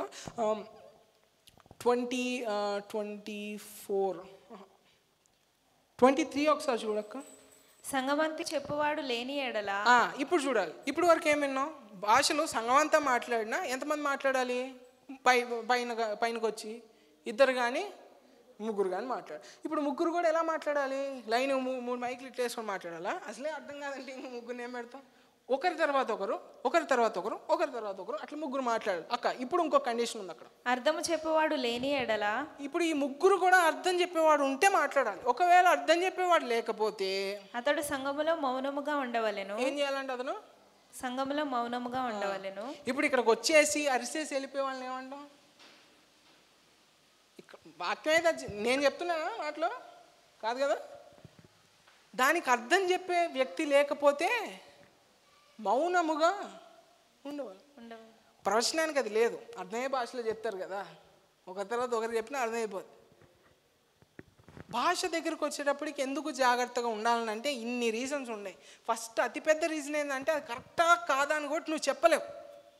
కరెక్టా కాదని నువ్వు చెప్పగలిగినప్పుడు నీకు ఫస్ట్ స్టెప్ ఏంది? భాషకు అర్థం చెప్పే వ్యక్తి కావాలి. అతను కరెక్ట్ చెప్తున్నాడేమేముంది, అతను కూడా తప్పు చెప్పొచ్చుగా. అందుకే 2 ఉండాలి. 2 మూలకి తీసుకెళ్ళిపోయి ఏం చెప్పారని అర్థం కాదు. ఆ 2 ఒకటే అనుకో, ఓకే, 2 కాదనుకో, చూడాలి. ఆత్మీయ వరాల గురించి మనకి తెలిసిన మనకి ఈ కరెక్ట్ అని తెలిసిన దానికన్నా ఈ తప్పు అని తెలిసినవి చాలా ఉన్నాయి తెలుసా. ఇప్పుడు నేను ఇంకా ఎండింగ్కి వచ్చేస్తున్నా. ఇప్పుడు ఆత్మీయ వరాలు ఇన్ని ఉన్నాయి, ఆత్మ ఒక్కడే, మాటలు ఇన్ని ఉన్నాయి. అవి కరెక్టా కాదా తెలుసుకోవడానికి కూడా చాలా విధాలు ఉన్నాయి. భాషల దగ్గర ఒక్కటి తప్పితే భాషలు కష్టం. కరెక్టా కాదా, జెన్యునా కాదా అని తెలుసుకోవడానికి. అట్ ద సేమ్ టైం ఇప్పుడు ఆత్మలో విచక్షణ జ్ఞానం కలిగిన ఒక వరం ఉంది తెలుసా.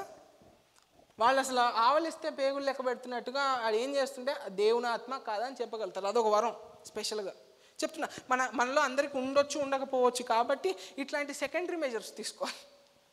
తెలియదు కదా వాక్యం డీప్గా చదివి, అంటే జనరల్గా చెప్తున్నాగా వాక్యం రెండంచులుగా కట్టుకోం అని చెప్పి చాలామంది ఒకటే చూపిస్తారు. అందరూ భాషలతో పౌలు మాట్లాడాలన్నారని చెప్పి ఆ రిఫరెన్స్ పెట్టేసి వదిలేస్తారు. దాని తర్వాత ఇన్ని కండిషన్లు ఉన్నాయి.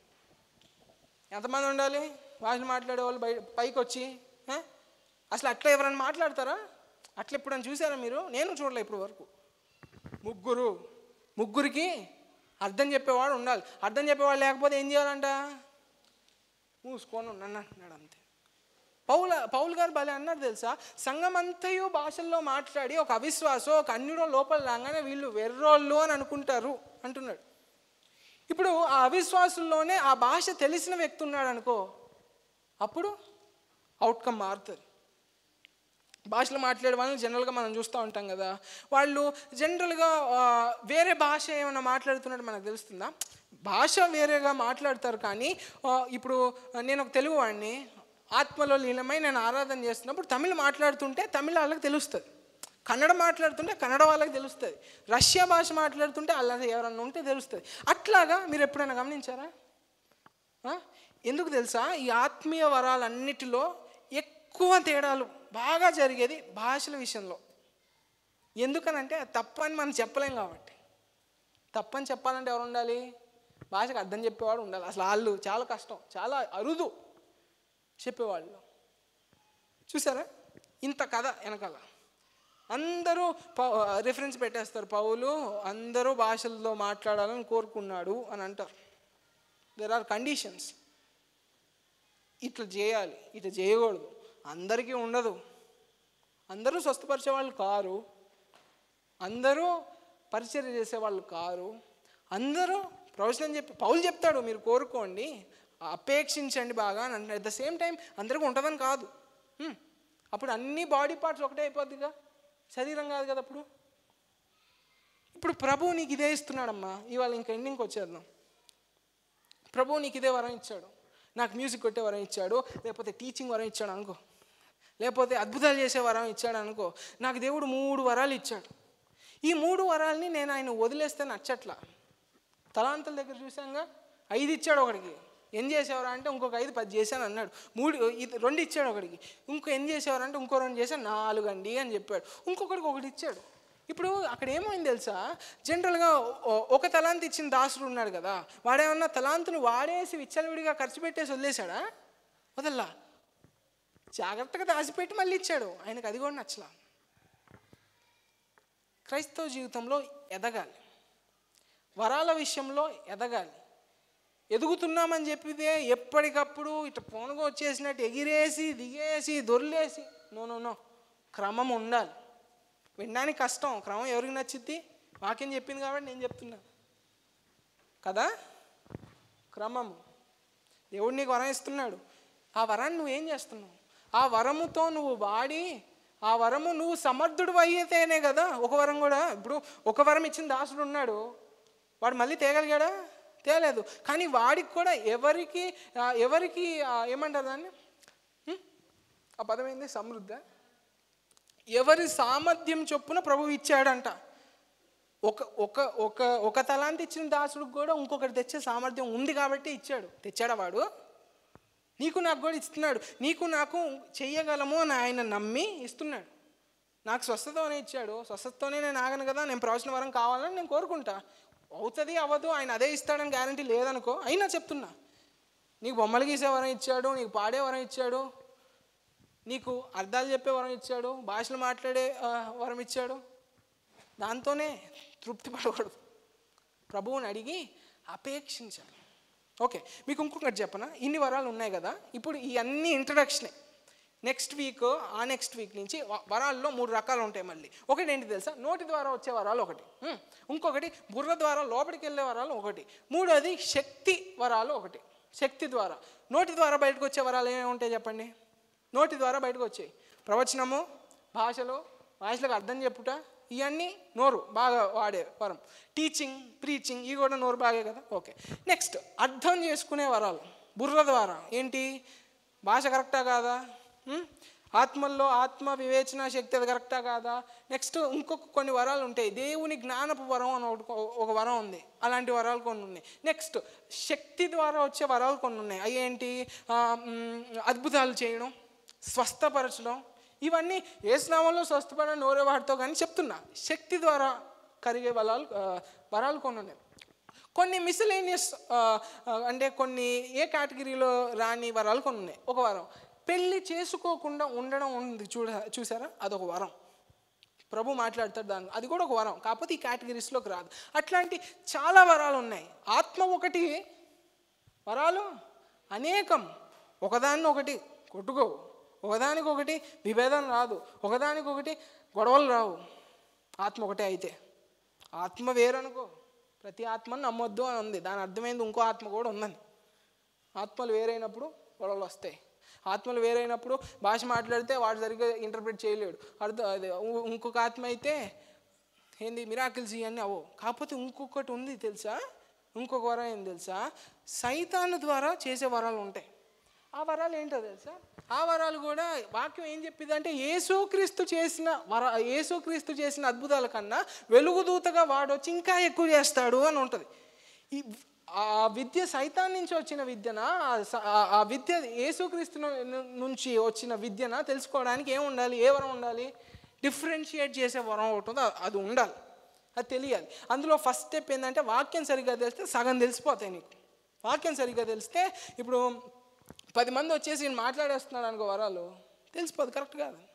ఇప్పుడు జగన్ సీఎం అయ్యాడు కదా, సీఎం అయినప్పుడు లేకపోతే అంత దూరం ఎందుకు, మొన్ననే ఇది జిహెచ్ఎంసీ ఎలక్షన్ జరిగినాయి. మేయర్ గద్వాల్ విజయలక్ష్మి అని ఒక ఆవిడ మేయర్ అయ్యారు. వీళ్ళు మేయర్ అయినప్పుడు కానీ, వీళ్ళు ముఖ్యమంత్రి అయినప్పుడు కానీ, వీళ్ళు ప్రధానమంత్రి అయినప్పుడు కానీ సర్వమత ప్రార్థనలు చేస్తారు తెలుసా? పంతులు గారు వచ్చి మంత్రాలు చదివి వెళ్ళిపోతారు. వాళ్ళు వచ్చి ఓ ప్రార్థన చేసి వెళ్ళిపోతారు. ఇప్పుడు క్రైస్తవుడు వస్తాడు, వాడు వచ్చి ప్రభువా ఇతన్ని దీవించి నడిపించు అని అనాలా, లేకపోతే అక్కడికి వెళ్ళి భాషలు మాట్లాడాలా? భాషల్లో ప్రార్థన చేయడం ఉంది, నేను లేదంట్లా. ఇప్పుడు ఏం చేయాలి అక్కడ కదా? ప్రతిదానికి ఒక సమయము కలదు, ప్రతిదానికి ఒక సందర్భం కలదు. నీకు నువ్వే అది సృష్టించి నీకు నువ్వే కాయించుకొని నాకు దేవుని ఆత్మ చెప్పింది అని అనకూడదు. నీ పని అది కాదు కాబట్టి కదా. ఇవన్నీ డిఫరెంట్ రూల్స్, డిఫరెంట్ రెగ్యులేషన్స్ చాలా ఉంటాయి. అన్నిట్లో నువ్వు చేయాలి, ఆ పనిని నువ్వు చేయాలి. నిన్ను నమ్మి నీకు సామర్థ్యం ఉందని ప్రభువు నీకు వరం ఇస్తున్నప్పుడు దాంతో నువ్వు పని చేసి ఆయనకు చూపించాలి. ఆ పని నువ్వు ఆత్మల్ని రక్షించడం అని అనుకో, ఆ పని ఉన్న ఆత్మల్ని కాపాడడం అని అనుకో, ఏ పని అన్నా కావచ్చు. మత్తయి సువార్త 7వ అధ్యాయం 21వ వచనం ఒకసారి చదవండి అక్క. Last I'm ending this. మత్తయి సువార్త 7వ అధ్యాయం 21వ వచనం.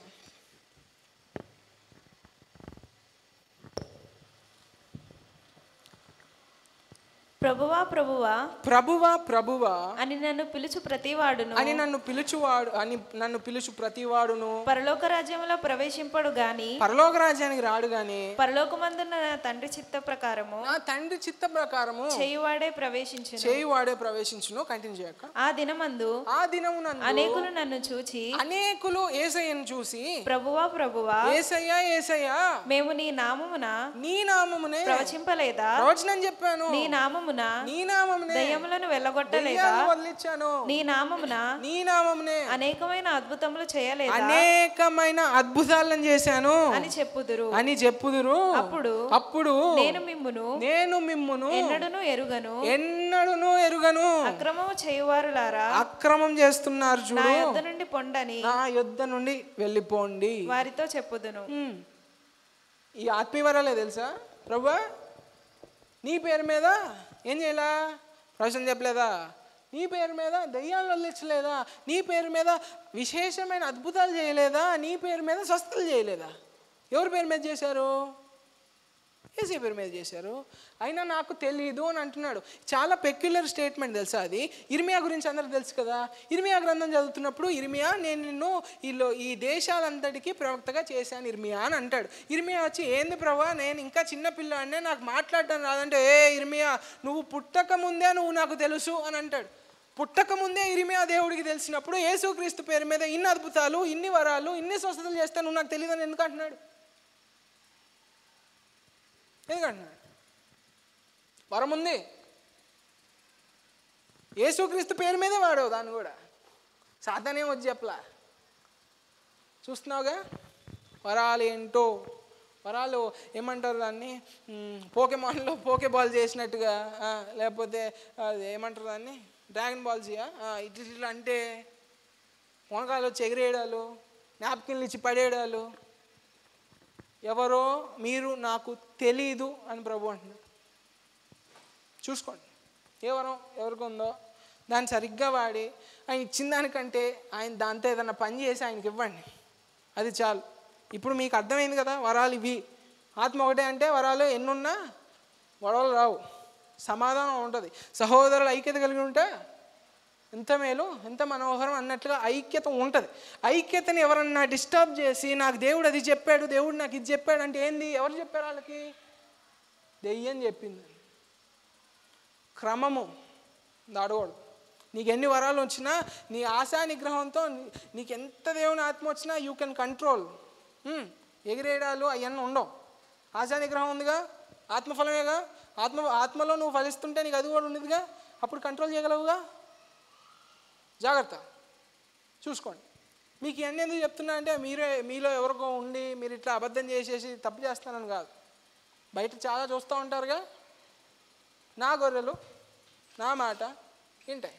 పోనీ మీ మాటలు వినకపోయినా అది నీ తోటి గొర్రె లేకపోతే అది మేక, లేకపోతే అది నక్కలాగా ఉన్న నక్కనా ఏంటది, ఉల్ఫ్ ఏమంటారు, గొర్రెలాగా ఉన్న తోడేలా నీకు తెలియాలి. అందుకు ఈ వాక్యం.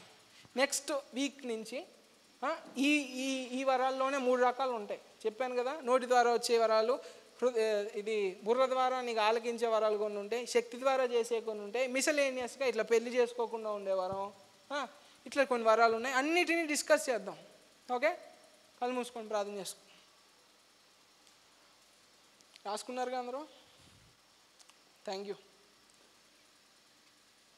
అత్యున్నత సింహాసనం పైన ఆశయన మా ప్రభువా, వేలాదూతులు పరిస్థితులను ఆరాధింపబడుతున్న మా తండ్రి, అద్భుతమైన నీ కృపా సత్యమును బట్టి మీకు వందనాలు చెల్లిస్తున్నాం. మా మార్గంలో దీపంగా, మా త్రోవకు వెలుగుగా నీ వాక్యమును మీరు మాకు ఇచ్చినందుకు మీకు వందనాలు చెల్లిస్తున్నాం తండ్రి. కృపా సత్య సంపూర్ణుడుగా మా మధ్య నివసించుటకు మీరు ఉన్నందుకు మీకు వందనాలు చెల్లిస్తున్నాం. ఎవరూ సమీపించలేని తేజస్సులో ఉంటూ కూడా మాలాంటి వారిని పట్టించుకునే దేవుడుగా మీరు ఉన్నందుకు మీకు వందనాలు చెల్లిస్తున్నాం నాయన. అయా ఆకాశం అందున పక్షులకే ఆయన ఆహారం ఇచ్చుచున్నాడు, నీ గురించి ఆయన ఆలోచింపడా అని మీరు ప్రశ్నించినట్లుగా, అవును తండ్రి, మా గురించి ఆలోచించి మాకు మీరు నేర్పుతున్న పాఠములు బట్టి మీకు వందనాలు చెల్లిస్తున్నాం. మా అందరి మీద నీ రాజ్య స్థాపనకై భారాన్ని మీరు కలిగించమని కోరుచున్నాం తండ్రి. మా అందరి మీద అయ్యా ఈరోజు విన్న వాక్యంలో కానీ, పాడబోతున్న పాటల్లో కానీ, అన్ని విషయంలో కూడా నాయన మాకు కాదు యెహోవా, మాకు కాదు సమస్త మహిమ ఘనత ప్రభావములు మీ ఒక్కరికే చెల్లాలని కోరుచున్నాం తండ్రి. మా సంఘ జీవితంలోనూ మా ఆత్మీయ జీవితంలోనూ మీరు మాకు ఇచ్చిన తలాంతులన్నింటిని బట్టి మీకు వందనాలు. అది మీ కొరకు ఎటువంటి అయ్యా చెడ్డ ఉద్దేశం లేకుండా మీ ఒక్కరి కొరకు వాడి అయ్యా జరుగుతున్న విషయాలన్నింటినీ మేము విశ్లేషించి తెలుసుకునే కృపను మీరు మాకు దయచేసినందుకు మీకు వందనాలు చెల్లిస్తూ, కృప నుండి కృపకు, మహిమ నుండి మహిమకు మమ్మల్ని తీసుకెళ్ళమని కోరుకుంటూ నజరేయుడైన యేసు క్రీస్తు అన్న నామములో అడుగుచున్నాం తండ్రి. ఆమేన్. డిస్పాస్.